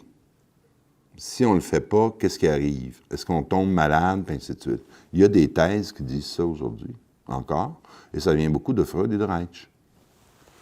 Ce que Jung nous dit, c'est que je vais revenir encore à ça. Ce qui est en jeu, là, c'est vraiment, on ne le voit pas, mais c'est comme une position de principe de dire, une vie humaine, ça marche sur l'instinct sexuel et sa satisfaction. Puis il y a juste ça. Si j'ai une aspiration religieuse, c'est une déviation de l'instinct sexuel ou une sublimation parce que j'arrive pas à vivre ma sexualité. Bien justement, par exemple, aujourd'hui, la plupart des gens ne croient pas que les prêtres, c'est comme ça va de soi qu'on découvre des pédophiles puis des prêtres mariés, puis ainsi de suite, parce qu'au fond, c'est tous des refoulés, hein? C'est tous des vrosés, les prêtres. C'est des gens qui ont mis supposément leur âme et leur corps au service de Dieu et des autres. La plupart des gens n'y croient plus aujourd'hui, parce qu'on vit dans un nouveau monde de valeurs, justement, où on ne croit plus à ça. C'est aussi cliché qu'anciennement de dire que tous ceux qui arrêtaient la sexualité ou qui vivaient des périodes d'abstinence, c'était des saints. Tu sais? C'est autant cliché d'un bord que de l'autre, moi, je trouve. Et on vit encore dans ce monde de clichés-là. Alors, ce que Jung nous dit, c'est qu'à côté, ce qui va défendre, c'est il n'y a pas simplement un instinct sexuel en dedans de nous, il y a aussi, et il y a un autre sectaire de Freud qui en a parlé, l'instinct de puissance, qui ne dépend pas de l'instinct sexuel, qui même s'en sert des fois. Quand vous avez un prédateur sexuel, c'est pas le plaisir sexuel qu'il a à faire l'amour qu'il trouve, c'est le plaisir de dominer quelqu'un. On n'est pas dans la sexualité à ce moment-là, on est dans un autre genre d'instinct, et il y a toute une psychologie. C'est Adler qui s'appelle, Alfred Adler qui a commencé ça, et aujourd'hui, on a découvert même un autre instinct, l'instinct territorial. Freud expliquait, par exemple, la guerre par le fait qu'on est réprimé sexuellement, que si tous les soldats faites la guerre, comme disait RBO que j'entendais hier, faites la guerre, faites l'amour, faites pas la guerre, par en avant, pas par en arrière. Bon. Et à quelque part, moi j'ai vécu cette période-là des années 70-80, j'étais là, tu sais, on était flower power, on aimait le monde. Puis moi, je me souviens d'avoir rencontré des jeunes Américains qui avaient fui le service militaire. C'était la guerre du Vietnam. On était contre la guerre. Ça n'a aucun sens. On a juste à s'aimer et tout va aller bien. On a juste à laisser, à ne plus réprimer la sexualité et tout va aller bien. Mais c'est pas vrai, c'est pas ça qui est arrivé. Vous savez bien, les baby boomers aujourd'hui, ils ont beau avoir fait ça, mais là, quand ils ont eu des enfants en plus, puis ainsi de suite. Et comme il y a eu une émission à un moment donné, c'est surtout des femmes qui ont parlé des aspects négatifs. Oui, mais il y a eu toutes les MTS puis les bébés qu'on n'a pas voulu aussi dans le Flower Power, tu sais. Ça n'a pas été si rose que ça. Alors, c'est pas vrai que c'est juste de dire on aurait une société où on vivrait tellement librement notre sexualité qu'on serait meilleur et que là, on aurait moins de problèmes. Dans des essais, par exemple, en Israël, on a fait des kibbutz. Les kibbutz, c'est vraiment des communes où tu n'as pas un père et une mère. On voulait que les enfants aient plusieurs parents. Tu avais un groupe d'adultes qui étaient souvent parents de certains des enfants, mais pas nécessairement. Et on laissait toute liberté sexuelle. Tu sais, on n'arrêtait pas un petit gars qui est en train de se masturber ou une petite fille. Si tu veux regarder en dessous de la culotte d'une petite fille, tu peux y aller, puis une petite fille veut regarder le zizi d'un petit gars. Puis ils ont fait même un film là-dessus, et c'était vraiment impressionnant. Tu vois, les enfants, ça se promène, puis ça se regarde, puis ainsi de suite, en croyant qu'ils étaient pour être plus libérés. Mais au bout, là, quand ils ont fait des enquêtes, disons, on en a pris 50, puis quand on fait des enquêtes, 10, 20 ans plus tard, il y a autant de névrosés là-dedans puis de malades.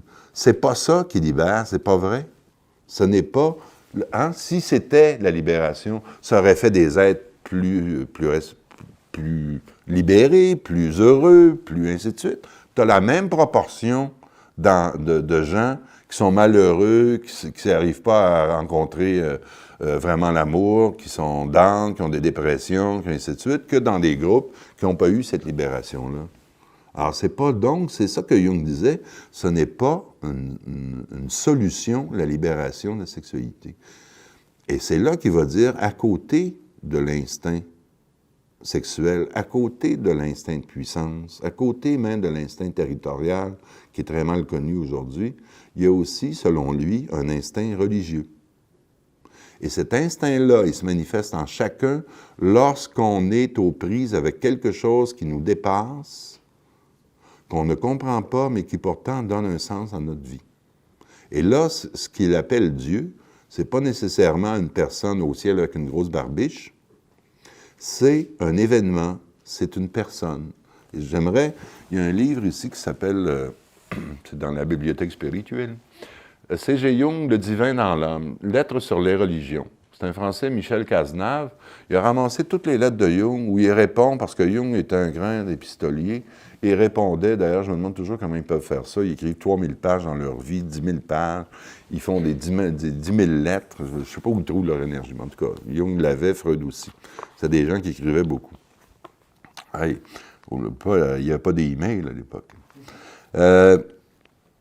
Et donc, il y a beaucoup de gens qui répondaient à ces livres et à cette notion-là d'instinct religieux, et beaucoup de pasteurs, beaucoup de prêtres qui demandent, ben oui, mais au fond, c'est une nouvelle religion que vous fondez, au fond, vous êtes juste quelqu'un qui veut recommencer la religion avec ce que ça a d'oppression, puis ainsi de suite. Et Jung dit, je parle d'expériences religieuses individuelles, telles que moi je l'ai vécues et telles que je l'ai vu vivre autour de moi à travers des centaines de personnes qui sont venues me voir. Et on peut voir aussi à travers l'histoire, à travers les cultures, qu'il y a aussi cette expérience-là. Ce que Jung nous dit, c'est qu'aujourd'hui, on est vraiment, appelons ça, crépuscule des dieux anciens. Le Christ, la plupart des gens ici, je suis presque sûr, quand vous rentrez dans une église, ça ne vous dit rien. Puis même, il y a des gens qui ne veulent pas y aller, voir un corps en croix, ils se demandent, je me souviens, quelqu'un m'avait dit ça, qu'il est rentré dans une église, je pense qu'il avait 17 ans. Il était élevé dans une famille comme certains aujourd'hui, donc, qui ont quitté le monde religieux, et il a trouvé ça d'un sadomasochisme effrayant. Tu sais, je veux dire, un corps en croix sans arrêt avec la couronne d'épines, puis ça saigne, puis tout le monde sont là, ou ben non, en extase. Tu peux toujours dire, comme Sainte Thérèse d'Avila en extase, tu sais, si tu lis ces textes à Sainte Thérèse d'Avila, ce qu'elle va nous dire, c'est « Tu me transperces, ô Christ, tu rentres en moi, tu me fouilles les corps, tu me fouilles les chairs, oh arrête. » Tu peux dire « Pauvre, elle, es-tu frustrée un peu, hein? » Et pourtant, je suis presque sûr que cette femme-là, c'est pas la sexualité qu'elle cherchait. Elle vivait une expérience sexuelle qui se transmet, une expérience spirituelle qui se transmettait en mots sexuels. C'est là que le sexuel n'est pas toujours le réel du physique.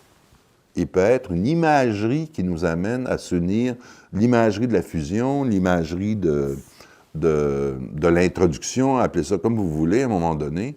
Il y a quelque chose d'autre que juste ramener aux faits concrets, physiques pour certains. Quand on est dans le concrétisme, la vie devient plate. C'est pour ça que la plupart des gens, j'imagine en tout cas, des gens, à un moment donné, on dirait que j'avais vu une émission sur la pornographie et on disait que ça devient de plus en plus hard. C'est pas suffisant, à un moment donné, de juste voir un couple qui s'accouple, disons. Il faut qu'il y ait autre chose.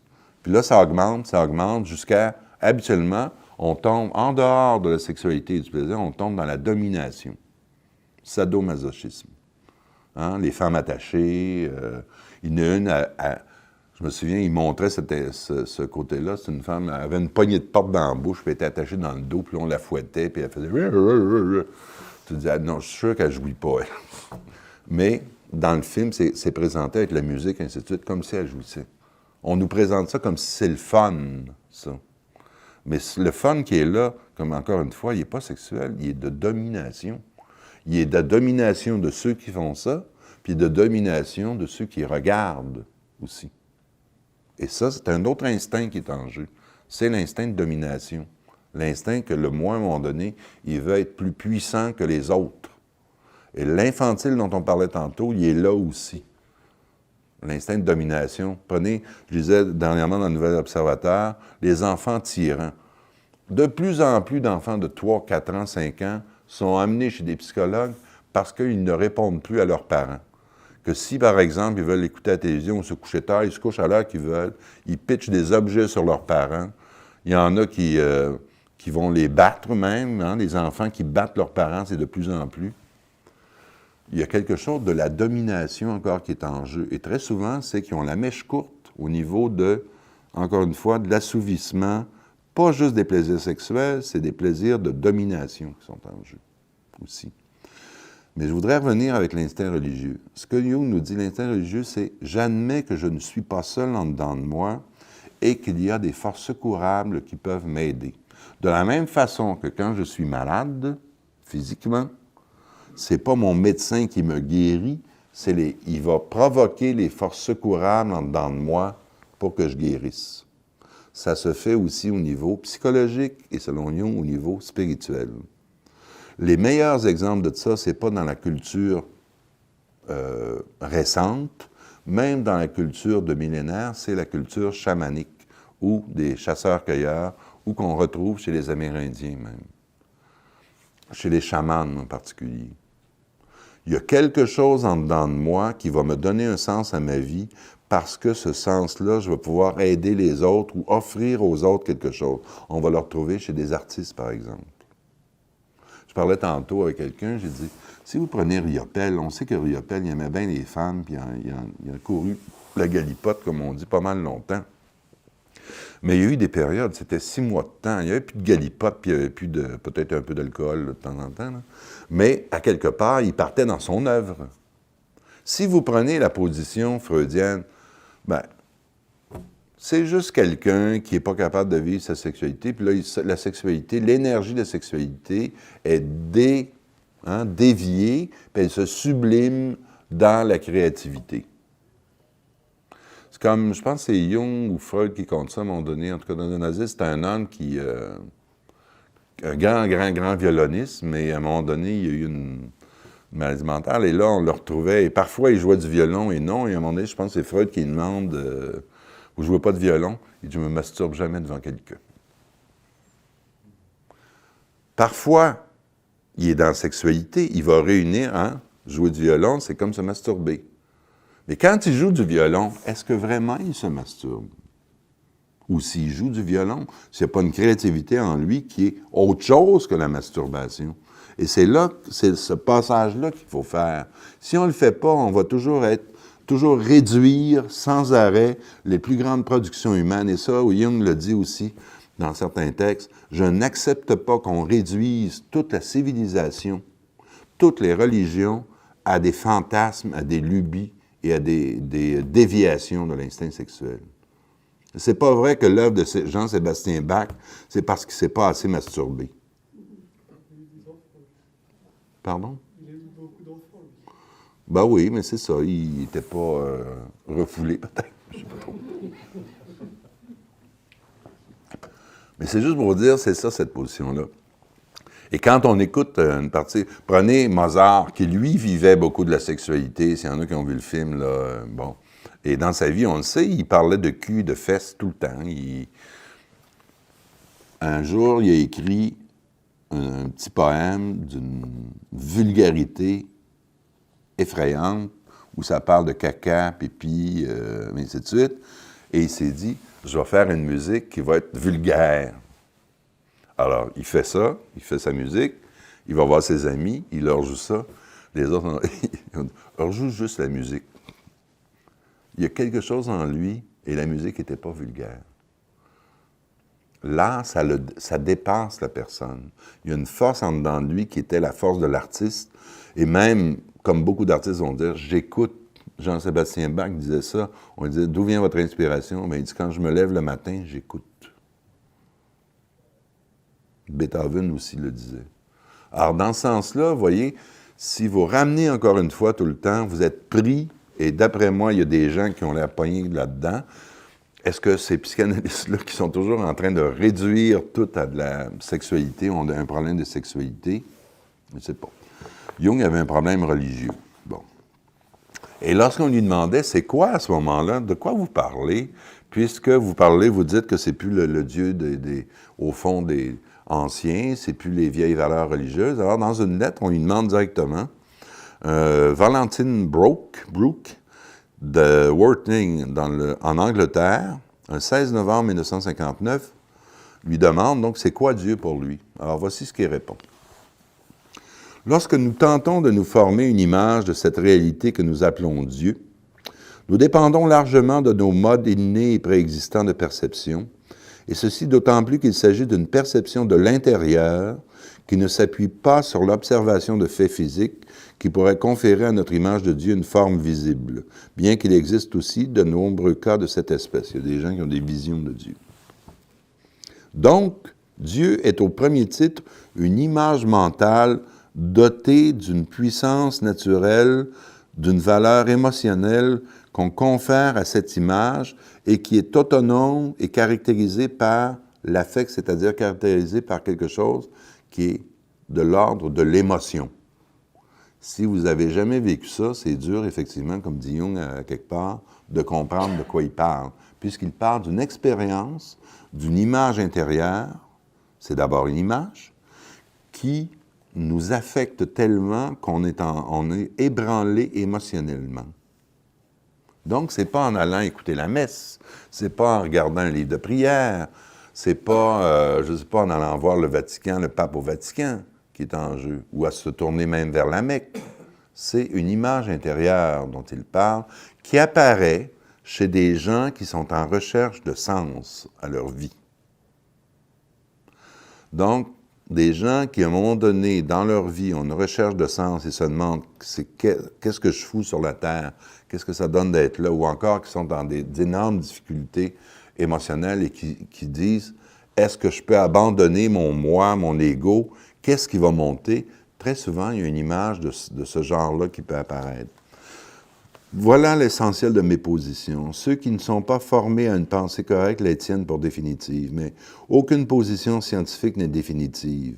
C'est une formulation approximative de L'esprit n'est pas le monde en lui-même, il n'en reproduit pas non plus une image exacte, l'esprit humain. Le fait que nous ayons une image du monde ne signifie pas qu'il s'agit seulement d'une image et non du monde. C'est pourtant là précisément l'argument de ceux qui soutiennent que lorsque je parle de l'image de Dieu, je pense que Dieu n'existe pas en ce sens qu'il est seulement une image. Parce qu'il s'est opposé, il y a beaucoup de théologiens qui ont écrit à Jung et qui ont écrit sur Jung, puis qui ont dit, vous dites que la seule expérience qu'on peut avoir de Dieu, c'est une image, vous êtes donc un agnostique. On appelle ça un agnostique, c'est quelqu'un qui dit, je ne peux pas toucher à l'absolu métaphysique. En tant qu'être humain, je suis trop petit. Je vais toujours avoir, c'est une image. Tandis que le théologien lui dit, voici, je vous parle de Dieu, et il est comme ça. Que ce soit un grand Saint Thomas d'Aquin ou des grands théologiens protestants, avec qui il s'est beaucoup engueulé, on peut dire. lui disait, vous êtes complètement à côté de... Nous savons c'est quoi qui est Dieu. Et il donne un Dieu universel, comme quoi il est infiniment bon, infiniment puissant, et ainsi de suite. Et par rapport au Dieu de Jung qui dit, moi j'ai une image d'un Dieu qui n'est pas si infiniment puissant, pas si... C'est peut-être une projection que je fais de mon côté humain, mais moi j'admets que comme ça me surpasse et que ça vient vers moi, c'est aussi cette image-là qui a un côté humain. Pas qu'on se parle, c'est pas un Dieu qui est complètement en dehors de tout univers, de toute dimension, de tout cosmos. Je ne peux pas parler à un Dieu comme ça. Donc, il y a quelque chose en dedans de moi qui me parle. Et ça, on le voit à travers des rêves, et ainsi de suite. Nos images sont en règle générale des images de quelque chose, même nos délires sont des images de quelque chose. Si, par exemple, j'imagine un animal qui n'existe pas dans la réalité telle que nous la connaissons, je produis l'image d'une entité mythologique conformément à l'activité millénaire de nos ancêtres qui imaginent des monstres, des légendes, des animaux médecins. Jung va insister sur notre capacité à imaginer, donc faire des images, imaginer. On appelle ça l'imagination créatrice. Si vous dites tout le temps, les images que j'ai à l'intérieur de moi, c'est juste un reflet du réel qu'il y a à l'extérieur de moi. Vous ne pouvez pas comprendre l'imagination créatrice qui peut vous envoyer des images qui ne seront pas à l'extérieur de vous, comme telles. Même si c'est à l'extérieur, si je rêve, par exemple, d'un dragon, il n'y en a pas de dragon, peut-être comme Tyrannosaure Rex, là, mais à quelque part, c'est quelque chose en dedans. Pourquoi mon imaginaire, pourquoi l'inconscient m'envoie une image de dragon? Et si ça me submerge, si je n'arrive pas à comprendre exactement c'est quoi, ça doit me parler du mystère qu'il y a à l'intérieur de moi. C'est ça aussi l'instinct religieux pour Jung. On ne se connaît jamais parfaitement, on ne peut pas se connaître parfaitement. Il y a une partie mystérieuse, et si on fait confiance à cette partie mystérieuse, ça se peut qu'il y ait une image ou des images qui montent, qui vont nous aider à nous comprendre mieux. Par exemple, il va dire... Dieu, c'est l'expérience de ma propre volonté contre une volonté autre, et très souvent plus forte, qui souvent se trouve sur mon chemin avec des conséquences apparemment désastreuses, qui fait naître d'étranges idées dans ma tête, et le cas échéant, engage mon destin dans une direction hautement indésirable, ou lui donne un tour favorable inespéré. Indépendamment de mon savoir et de mon intention. Cette étrange force, donc Dieu, c'est une étrange force, qui se manifeste pour ou contre mes mouvements conscients, mais bien connus. C'est pourquoi je dis « je le connais ». Parce qu'on lui demandait « est-ce que vous avez foi en Dieu ?» Il disait « j'ai pas foi en Dieu, je le connais ». C'est pas une question de foi, une question d'expérience. Et que chacun peut arriver à cette expérience-là. Je répondrais donc, pourquoi pas? On l'a toujours appelé Dieu, un nom excellent qui convient vraiment bien à la vérité. Qui pourrait dire sérieusement que son destin et sa vie ont été le résultat de son seul projet conscient? Qui peut dire qu'on fait vraiment sa vie consciemment comme on le veut? Ce que Jung appelle Dieu à ce moment-là, c'est tout ce qui va contre ma volonté et ma raison d'une certaine façon. Tout ce que je veux pas. À ce moment-là, c'est pas mettre un autel, c'est pas diviniser au sens où j'adore une chose. Mais si une maladie m'arrive et que je n'ai pas voulu la maladie, Dieu est dans la maladie d'une certaine façon. Une personne qui vit un cancer, qu'est-ce que vous voulez? Le cancer est plus fort que son moi et sa raison. Donc, il faut qu'il y ait quelque chose là, si on veut vraiment comprendre le sens de cette maladie-là, admettre qu'il y a en arrière de ce qu'on appelle une maladie physique avec des signes observables, il y a un fait psychique que c'est envoyé par quelque chose et quel est le sens, pourquoi ça m'arrive à moi, telle maladie? Et là, ça peut être vrai de n'importe quelle situation, que ce soit d'un deuil, mais ainsi de suite. Vous voyez comme c'est différent de regarder le spirituel à ce moment-là. Ce n'est pas quelque chose qui est dans les cieux, ce n'est pas quelque chose où je deviens un saint. Je n'ai pas à devenir un saint pour comprendre le spirituel, j'ai simplement à essayer de voir en quoi il y a une force plus grande que le moi, qui semble vouloir me guider dans des chemins que souvent je ne voudrais pas prendre, ou encore qui vont me donner un sens. Ce n'est pas toujours... Dans ce sens-là, je vais vous répéter une histoire que j'ai déjà dit. C'est une femme qui travaille dans un métier qu'elle déteste. Elle travaille avec un dentiste, elle haït ça. Mais toute son enfance, son adolescence, elle a dessiné. On lui disait qu'elle avait un talent de dessin, puis ainsi de suite. Elle vient me voir en thérapie, puis j'ai dit, pourquoi tu lâches pas ce job-là? T'haïs ça? Manifestement, elle haïssait ça. Et même dans ses rêves, ça le montrait, elle était toujours... c'était noir, c'était toujours... Elle voyait des dents pourries, en tout cas, c'était vraiment un monde qu'elle n'aimait pas le dentiste avec qui elle travaillait. Bon. Elle avait un cours de technicienne. J'ai dit, écoute, là, à Concordia, l'Université Concordia, ils acceptent des adultes qui peuvent retourner en art. Pourquoi tu ne vas pas étudier la peinture puis le dessin en art, là? Alors, ce qui est arrivé, c'est que le dernier jour où elle ne voulait pas y aller, finalement, elle dit oui, je vais y aller.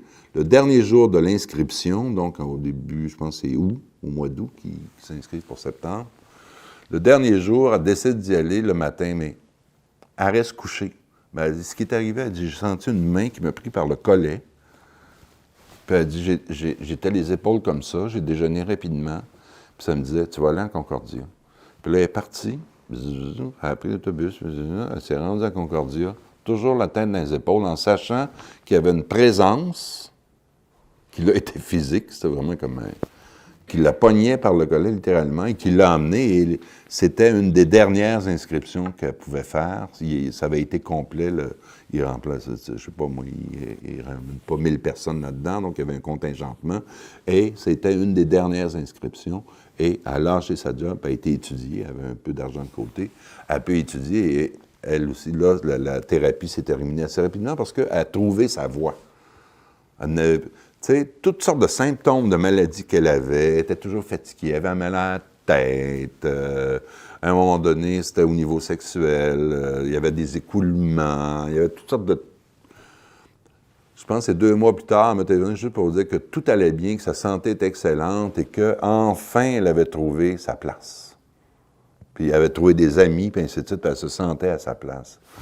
Mais ça, vous voyez, ça, si on le regarde du point de vue jungien ou de Jung, c'est du spirituel, c'est du divin direct. Elle a fait l'expérience personnelle de quelque chose qui l'a subjugué, qui l'a amené plus loin.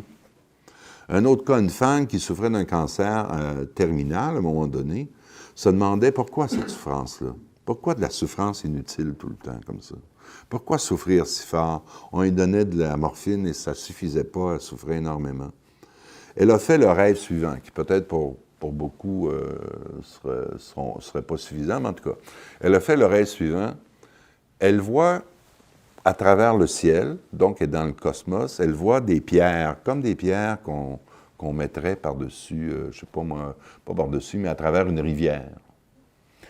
Et elle est une pointe d'une des pierres, une des roches.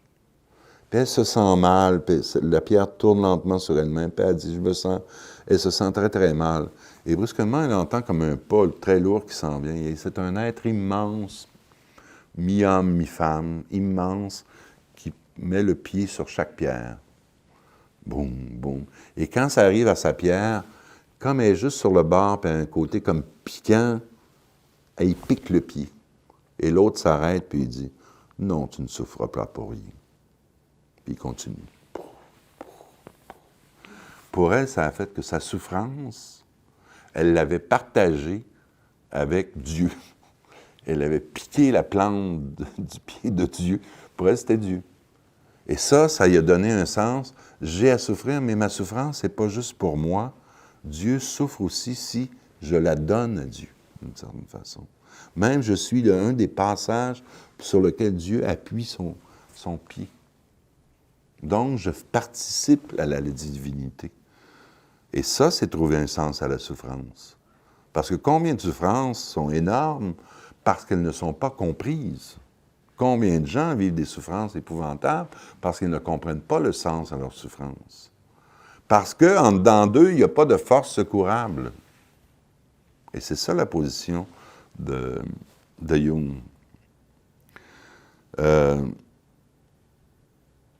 Il va dire, par exemple, je parlerai d'un Dieu au-delà du bien et du mal qui habite en moi comme n'importe où ailleurs. Je peux même discuter, argumenter, nous agissons même. Il dit, je parle avec Dieu, j'appelle Dieu, et il parle avec Dieu, il s'est confronté avec ce qu'on appelle... Pour certains, je suis sûr que ça ne veut rien dire, c'est pas le fun de faire ça. Mais Jung c'est pas lui qui l'a voulu, hein. Pas lui qui a dit, moi, je vais étudier Dieu comme ça. Ça y est arrivé dans sa vie. Il y a des forces, il y a des voix à un moment donné qui ont dit, c'est ça que tu vas faire, tu vas t'occuper de l'âme, tu vas t'occuper du spirituel, et tu vas trouver une nouvelle voie. Et non seulement il le fait, mais il a même essayé de comprendre Dieu, non pas du point de vue du plus haut bien, du plus haut chose, mais comme un Dieu inconscient qui devient conscient à travers chaque être humain.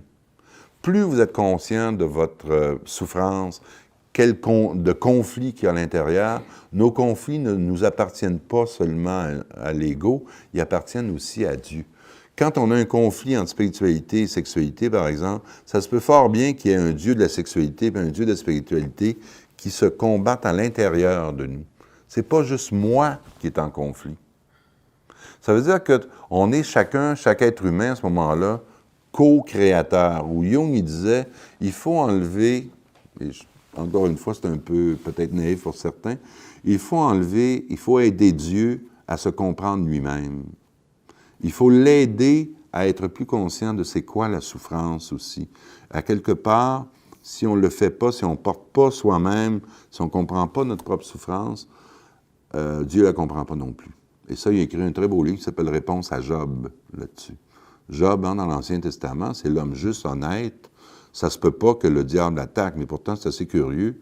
Le diable va voir Dieu, puis il dit « Je te gage un 5, il t'adorera plus. Laisse-moi là, puis c'est quand même curieux que Dieu accepte. T'sais. Mais il accepte.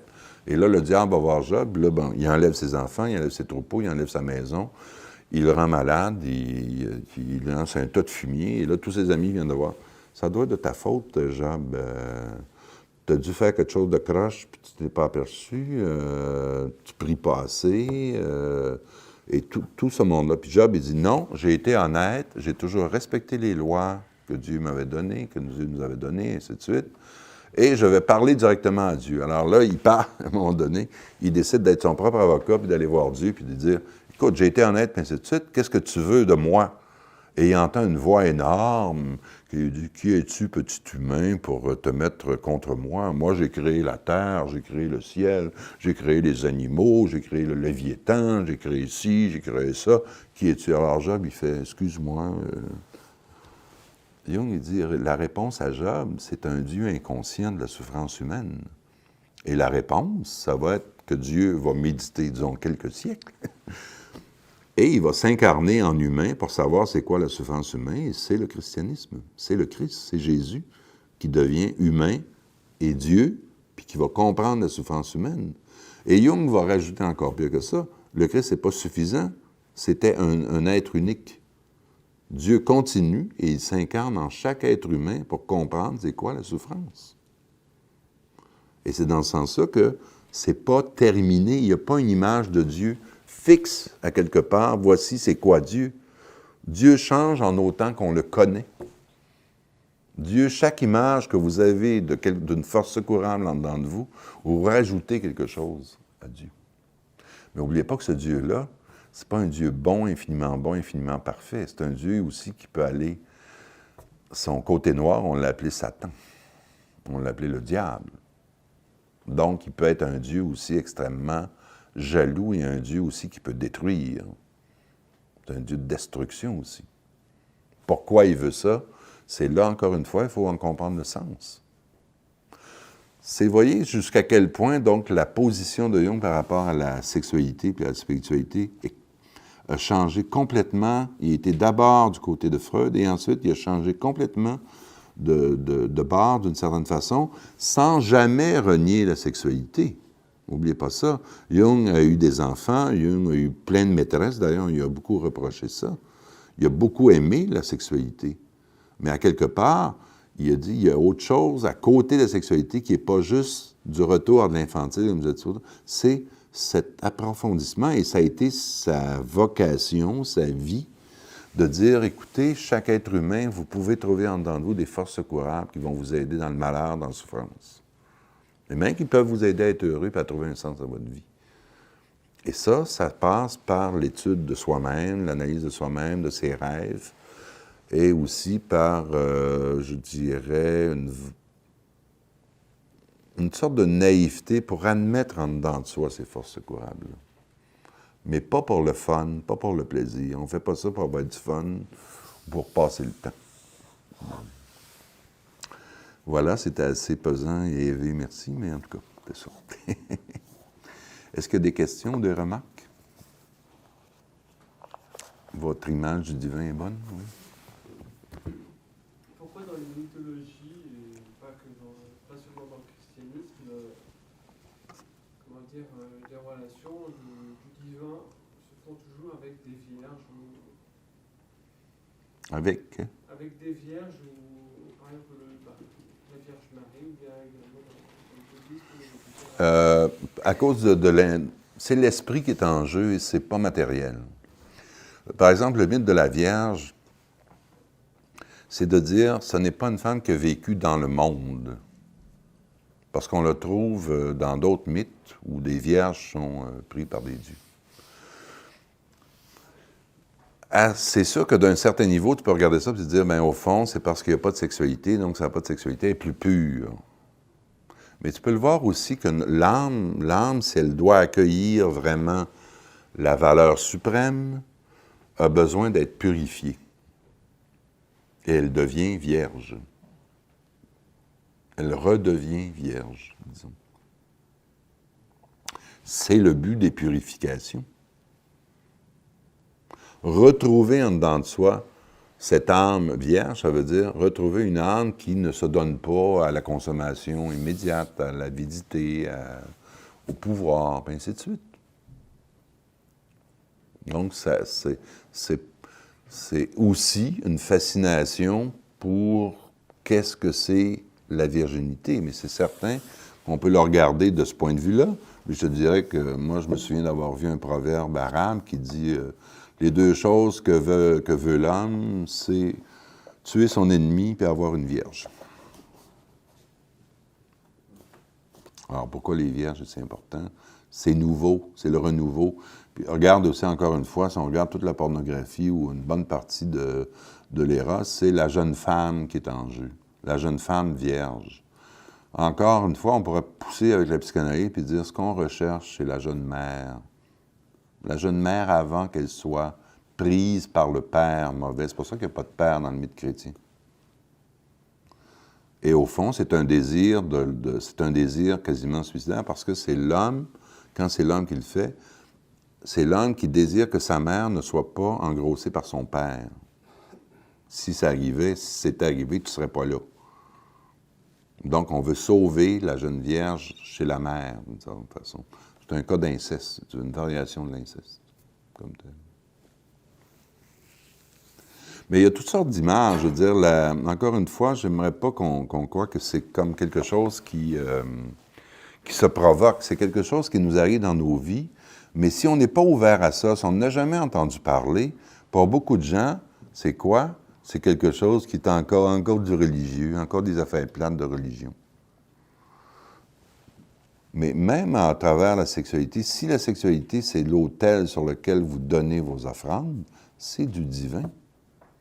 Quelqu'un qui est pris, au lieu de voir, par exemple, à ce niveau-là, James Hillman, qui est un Jungien, va vous dire ça. Sur quel autel vous offrez, vous donnez vos offrandes? Si un homme est alcoolique, c'est sûr qu'il peut faire du mal autour de lui, mais si un homme est alcoolique, c'est Dionysos qui est son dieu. On ne voit plus les dieux. On dit c'est de l'alcool, c'est une maladie. Les anciens vont dire non, c'est Dionysos qui est en jeu. Si c'est la sexualité, ça peut être le dieu Pan, ça peut être la déesse Vénus, c'est Aphrodite. Mais on ne voit pas le surpersonnel qui est en arrière de ces forces-là. Aujourd'hui, on dit « Ah, c'est ma sexualité qui est malade » ou « C'est mon alcoolisme » ou « C'est ma toxicomanie ». Mais en arrière de ça, il y a des dieux ou des déesses. C'est quelque chose qui est plus fort que soi. C'est aussi du divin pour Jung, ça. Le divin, c'est pas juste regarder un beau paysage, puis se sentir heureux ou faire de la créativité. C'est aussi le pathologique, puis ce qui va pas, quelque part. Y a-t-il d'autres remarques ou d'autres... Oui? Oui, au début, vous avez parlé du refoulement. Si on a un bassin important de choses à refouler, une activité qu'on pourrait faire dans le quotidien pour nous en libérer? C'est la créativité. Laissez parler vos mains. Ça peut être de la sculpture, ça peut être de la peinture, du dessin. Il faut laisser parler les mains. Il ne faut pas que ce soit le mental. C'est pour ça que beaucoup de gens, à un moment donné, vont passer par l'écriture, mais il y a encore beaucoup de mental là-dedans. Alors, c'est de laisser parler les mains. Les mains en savent plus à travers le corps, donc. Pour le refouler, c'est vrai dans ce sens-là. Je trouve que Reich, c'est très intéressant, et Lowen en a beaucoup parlé. Il y a une partie de refoulement puis de répression qui va dans les muscles, qui va dans quasiment notre ossature. Alors, à un moment donné, ça peut être faire du yoga pour libérer le corps, mais c'est aussi laisser parler l'inconscient en essayant d'empêcher le mental d'intervenir comme surmoi, comme censure. Donc, si vous êtes bon en peinture, faites pas de la peinture pour faire parler. C'est pas l'artiste qui va faire... Oui, certains artistes vont faire parler l'inconscient à travers leur art, mais je dirais quelqu'un qui est trop bon en peinture ou trop bon en dessin, il y a une forme de censure mentale qui va arriver pour dire « Ah, ça, on ne fait pas ça comme ça, on ne fait pas ça comme ça ». C'est pour ça que plus on est naïf dans un art, plus l'inconscient peut sortir à un moment donné, comme tel. On peut le faire à travers tous les arts, mais c'est sûr que si vous faites de la danse pour faire ça, est-ce que vous allez faire du vidéo pour vous rappeler qu'à un moment donné, il y a quelque chose qui vous est apparu d'extraordinaire en vous libérant par la danse? Il y en a qui l'ont fait, hein? Ça s'est fait. Des thérapies par la danse. Et j'ai fait un livre à un moment donné, là, puis il y a des gens qui sont photographiés puis filmés là, pour retrouver l'espace onirique puis voir qu'est-ce qui sortait du corps. D'ailleurs, une bonne partie de la danse, je ne sais pas si je devrais dire ça, mais je n'ai pas vu beaucoup, mais il y a une certaine période où j'allais beaucoup voir les danseurs, les danseuses, pas à 10 piastres, là, mais à l'Agora, puis ainsi de suite, là. Et ça m'a toujours fasciné, parce que les danseuses de 10 piastres aussi, c'est de l'inconscient, mais qu'ils sont là, puis ils expriment toutes leurs choses. Mais quand tu connais un petit peu l'inconscient, puis tu regardes, je dis, les complexes, puis les trucs, ça sort, là, c'est comme, leur corps est là, tu le vois bien, à un moment donné. Et dans ce sens-là, jusqu'à quel point, des fois, la psychanalyse peut empêcher l'expression vraie, justement, de certaines émotions. Mais moi, je vous dirais, la réponse, c'est vraiment ça. Ça a toujours été ça, d'ailleurs. Soit du dessin, si vous n'avez pas fait beaucoup, faites du dessin. Et vous pouvez même essayer par les méthodes là, de la main gauche, si vous êtes droitier, ou ainsi de suite. Là, pour laisser voir, et il ne faut vraiment pas censurer de dire, il faut que ça vienne. On peut faire de l'écriture aussi, mais là aussi, il ne faut pas qu'il y ait de censure, il ne faut pas qu'il y ait de... Il faut vraiment que ça... On appelle ça l'imagination active. Et ça donne une libération, je dirais. Oui, oui. Le simple fait de passer, de toute façon, quand on raconte un rêve, qu'on parle en psychanalyse, c'est qu'on le met en dehors de soi. Ce qui est intérieur devient extérieur. Et il y a quelque chose au niveau de l'énergie animale, au fond. Si on ne met pas en dehors de soi ce qui nous trouble, ce qui peut nous faire mal ou nous faire même du bien, il y a quelque chose qui se flétrit en dedans de soi. C'est comme le geste complet d'une action. Par exemple, on remarque que chez certains schizophrènes ou psychotiques, ils ne finissent jamais leur geste. Par exemple, ils vont faire du café, mais ils ne ferment pas le rond, le feu, par exemple, sur le poêle. Ils vont ouvrir des portes, puis ils les laissent ouvertes. Ils vont aux toilettes, ils ne tirent pas la chaîne. L'action n'est pas complète. L'énergie, le cycle n'est pas complet. Et quand on a surtout des émotions négatives, c'est bon d'écrier, de parler, parce que tout simplement, à ce moment-là, ça ne reste pas enfermé dans le corps. C'est pour ça qu'avec Reich et Lowen, et ainsi de suite, c'était pas juste pour libérer la sexualité, c'était aussi pour libérer ce monde-là d'émotions dans une société très puritaine en particulier, ça s'est fait beaucoup aux États-Unis, chez des puritains, où on est, vous savez, pensez aux Anglais straight, ça n'exprime pas leurs émotions. Le ton est toujours égal, on parle toujours, on ne montre pas les émotions. Alors, c'est certain que quelque chose, à un moment donné, il faut libérer le larynx, libérer ça. Mais ça, moi, ce que j'ai remarqué, parce que j'ai eu des personnes qui ont passé par ça, même des années de temps, et si vous étudiez pas qu'est-ce qu'il y a en arrière de ça, au niveau des rêves en particulier, puis de l'inconscient, ça peut servir à rien. J'ai vu une femme qui se sentait paralysée depuis 3 ou 4 ans, puis elle avait suivi chaque semaine des trucs ride-chiens à fesser sur des coussins, puis avec des battes de cuir, puis c'est vraiment des salles capitonnées, là, ça existe à Montréal, ça aussi, là. Et vous pouvez vous jeter sur les murs, pisser par terre, vous avez un thérapeute avec vous, puis varge, tu sais. Mais si vous n'en prenez pas la réflexion sur vous-même, ce n'est pas suffisant. Et c'est drôle que dès qu'on a commencé le travail sur les rêves, les symptômes de paralysie ont disparu presque immédiatement. Oui. Dans le même genre de question, pour le refoulement des rêves, moi, là, je me souviens jamais de mes rêves. J'ai arrêté un jour, très jeune, là, j'ai fait un rêve qui est revenu fréquemment, puis là, je me suis dit, moi, là, je ne veux plus rêver. Puis je rêve plus depuis que je suis jeune, bien rare, je me souviens d'un rêve. Ça peut arriver 1 fois ou 2 par année. Puis on a beaucoup parlé ce soir de l'étude de nos rêves. Moi, je ne rêve pas. Bien, c'est ça. Ça fait partie des problèmes de notre société. C'est que le monde du rêve, à un moment donné, vous pouvez dire ça à un moment donné, je ne veux plus rêver, je ne veux plus avoir de rêve. Ça se peut que ça arrive, mais je vous dirais que votre problème, c'est qu'il faudrait retourner au rêve qui vous a dit d'arrêter, puis d'essayer d'en comprendre le sens symbolique, parce que vous êtes comme arrêté là. Mais vous... Je me souviens très bien de ce rêve-là, c'était une spirale. Je tombe dans une spirale tout le temps, mais ça symbolise quoi, là, tu sais? La vie.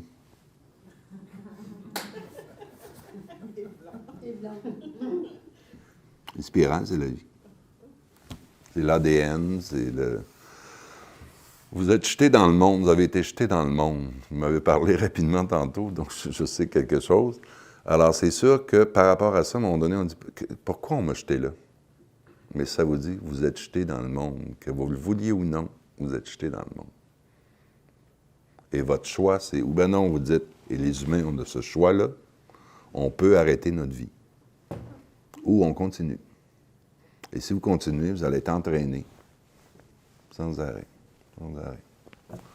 Et là, c'est de dire, c'est pour ça que les rêves, si vous écoutez les rêves, c'est comme une réflexion de la vie sur vous. C'est pas vous sur la vie, c'est la vie sur vous. Ou le Dieu du rêve sur vous-même. Et ça, c'est tout un apprentissage. Il y a des gens qui se découragent, mais comme je l'ai dit, si vous apprenez à danser, vous apprenez à, je ne sais pas moi, le tennis, vous apprenez... ça prend du temps, mais c'est la même chose avec les rêves. Il y a une période d'apprentissage. Il faut faire confiance, ce que ça veut dire, trouver des bons professeurs, des bons livres. Et peu à peu, vous allez trouver là une voie qui est en chacun. Si vraiment Dieu nous parle à travers nos jours et nos nuits, c'est à travers le sommeil. C'est quand même fascinant que chaque nuit, vous rêvez, chacun ici, on rêve 100 minutes par nuit. On ne le veut pas, c'est pas volontaire. C'est 100 minutes par nuit. Durant toute une vie, on rêve à peu près, on est en état de rêve durant 6 ans. Et il y a un monde d'images et un monde de force qui nous montre nos faiblesses, nos chemins de vie. Et c'est là, à chaque nuit, moi je dis, on rêve à peu près 4 fois par nuit, à peu près 10 à 15 minutes. Ou 20 minutes vers la fin, là. Donc ça donne à peu près 100 minutes. C'est des portes qui s'ouvrent, c'est ça le monde intérieur, c'est des portes vers le monde intérieur. Les grands sages en ont toujours parlé, puis on fait, là, je vous en parle, puis bien des gens vont faire « ouais, ça s'occupe pas », mais je vous dis, la voix est là, ça a toujours été là, est à l'intérieur, puis chaque nuit. C'est pas là une voix de jour, vous voyez, c'est pas les valeurs collectives du jour qui sont en jeu, c'est quelque chose qu'on ne connaît pas. Et quand on s'endort, on tombe dans une spirale, justement, d'enfermement, puis là, on va aller vers le centre de soi-même, puis là, le matin, on va revenir, c'est Bachelard qui disait ça, un poète, et là, on va revenir, puis on sort du sommeil, puis c'est comme une flèche pour le jour. Mais si on s'endort en ne se connaissant pas soi-même, en gardant toujours nos problèmes, on ne va pas vers ce centre-là. On reste en périphérie parce qu'on reste dans nos problèmes de veille, de jour.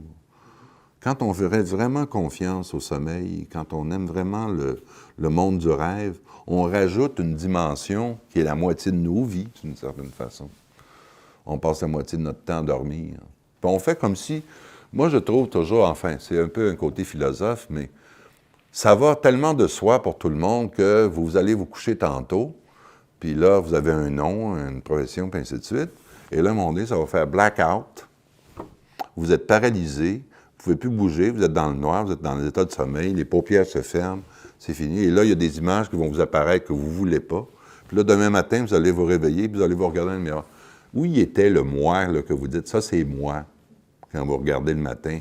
Le moi d'hier, là, il s'est passé 8 heures où il n'était pas là, le moi. Qu'est-ce qui se passe à ce moment-là? Et c'est tellement évident comme vie qu'on ne s'en occupe pas. On fait comme si notre vie, quand on raconte notre vie, on raconte qu'est-ce qui s'est passé le jour, qui j'ai rencontré, qu'est-ce que j'ai fait, puis ainsi de suite. Et là, quand on commence à s'occuper du monde du rêve, on raconte une autre histoire. Il y a l'histoire du jour, puis il y a l'histoire de la nuit. Et on rajoute donc une autre dimension à la totalité. Et cette autre dimension-là, ce n'est pas nous qui l'avons voulu. On peut toujours le dire de jour, mais on ne peut pas le dire de nuit. On ne peut pas contrôler les rêves. On peut les empêcher, là, mais on ne peut pas les contrôler. Mais en fin de compte, c'est la seule place où on n'a pas de contrôle. Ah, Parce que quand tu ouais. quand tu es dans le sommeil, tu n'en as plus de contrôle. C'est ça, exactement. Donc, les gens qui contrôlent beaucoup, moi, je me suis aperçu que les gens qui veulent contrôler leur vie, qui marchent avec la volonté, puis moi, je vais faire ce que je veux, c'est très rare qu'ils se souviennent de leurs rêves, ou s'ils s'en souviennent, c'est des cauchemars. Parce que dans les rêves, par compensation, très souvent, ils sont faibles, ça ne marche pas, tout ce qu'ils veulent faire, ça échoue. C'est comme si l'inconscient ou Dieu va leur dire, tu te penses bien fort, mais regarde, il y a aussi cette image-là de toi qui n'est pas si forte que ça. Ou encore les très bons sentiments, on va avoir encore une fois une compensation. Je me souviens d'un rêve d'un homme qui était un broker, donc il faisait beaucoup d'argent puis il foirait beaucoup de monde. Il était très fier de ça. Je l'ai rencontré un jour au tennis. Comme il savait, je m'occupais des rêves, il me contait. Il était bien curieux que je lui dis le sens d'un rêve qu'il faisait très souvent. À chaque fois qu'il rêvait, il se retrouvait avec bien du monde, mais il était le seul à avoir une tête de loup. Et il ne voyait pas c'était quoi. Tu sais, j'ai dit, ben, c'est ton avidité. Et là, il a fait, hein? Tu sais, il n'aurait pas dû me le demander. Vous voyez, c'est ça. À un moment donné, c'est très, très clair à ce moment-là, quand les rêves nous parlent. Mais qui envoie cette image? C'est pas lui. Lui, il ne veut pas. Lui, il pense qu'il contrôle, il pense qu'il fait ce qu'il veut. Donc, il y a quelque chose, à un moment donné, en dedans, qui compense. C'est ça, une force secourable. Qui va dire, regarde, tu es tel, comme ça. Et non pas comme ça. Et là, qu'est-ce qu'on en fait? Ça, on ne devient pas soumis à la divinité ou ainsi de suite. Il faut prendre des choix conscients. La conscience est extrêmement importante à ce moment-là. Et ça aussi, Jung, c'est important de dire ça. C'est pour plus de conscience qu'on agit aussi. Et pas juste pour devenir, c'est encore une fois, c'est pas une question de foi. Et là, je vais me fier à tout ce que dit l'inconscient. Au contraire, il faut critiquer même parfois le Dieu. Il faut rentrer en contact avec ces forces-là, mais il ne faut pas s'y abandonner complètement. Alors voilà, oui. Qu'est-ce qui fait qu'on ne se rappelle pas de nos rêves? C'est parce qu'on veut trop contrôler? Oui, moi j'ai remarqué que, peut-être pas pour vous, monsieur, mais il y a beaucoup de perfectionnistes qui ont une image comme idéale d'eux-mêmes. Alors c'est sûr que le rêve, plus vous avez une image idéale de vous-même et que vous vous cachez votre vrai ou certains défauts, on va dire, ou certaines faiblesses, et que vous les projetez toujours sur les autres, c'est certain que vous allez... Les premiers rêves que ces personnes-là font, très souvent, c'est des rêves d'ombre, des rêves sombres ou des rêves où ça ne marche pas, où on ne contrôle pas. Alors, c'est sûr que ça en renvoie une image complètement négative que ce que la personne veut avoir d'elle-même. Et là, on les bloque. Et vous réprimez vos rêves. Mais ils sont toujours là. Vous rêvez que... Peu importe si on le sait aujourd'hui. Avant, on disait « Ah, moi, je ne rêve pas ». Maintenant, on sait biologiquement, vous passez, que vous le vouliez ou non, à peu près 90 à 100 minutes par nuit dans le monde du rêve. Mais si vous êtes jamais... C'est comme si vous disiez, j'ai eu quelqu'un de proche, parce que c'est le monde du rêve, on l'a depuis le fœtus, et là, à un moment donné, je le laisse tomber. Il va falloir réapprivoiser le monde du rêve. Alors, ce que je dis à ces gens-là, ou à une personne comme vous, si vraiment ça vous intéresse, allez chercher des livres simples sur les rêves. Comment bien dormir, comment avoir un sommeil qui va favoriser les rêves, et ainsi de suite, et lire d'autres rêves de d'autres personnes. Il y en a des livres là-dessus. Et là, peu à peu, vous allez comme vous... Hein, c'est comme un monde, un environnement, où ça va vous permettre de vous dire, avant de me coucher, je demande des rêves qui vont m'apporter des forces secourables. Même si c'est noir, je vais essayer de les comprendre. Même si ça va contre l'image que je me fais de moi-même, je vais essayer de les comprendre, parce que je sais qu'à plus ou moins long terme, ça m'est favorable, c'est fait pour moi. C'est pas pour l'ego, c'est la personne vivante. Le rêve, il est là pour nous permettre de mieux vivre, de mieux nous adapter à la vie et à la mort et aux souffrances, ainsi de suite. OK? Alors, la prochaine conférence, il va en avoir une sur Ulysse, si jamais ça vous intéresse. Le mythe d'Ulysse dans l'Odyssée. Un bonhomme qui, au lieu d'être un grand guerrier, a tout perdu et comment il se retrouve lui-même, au fond.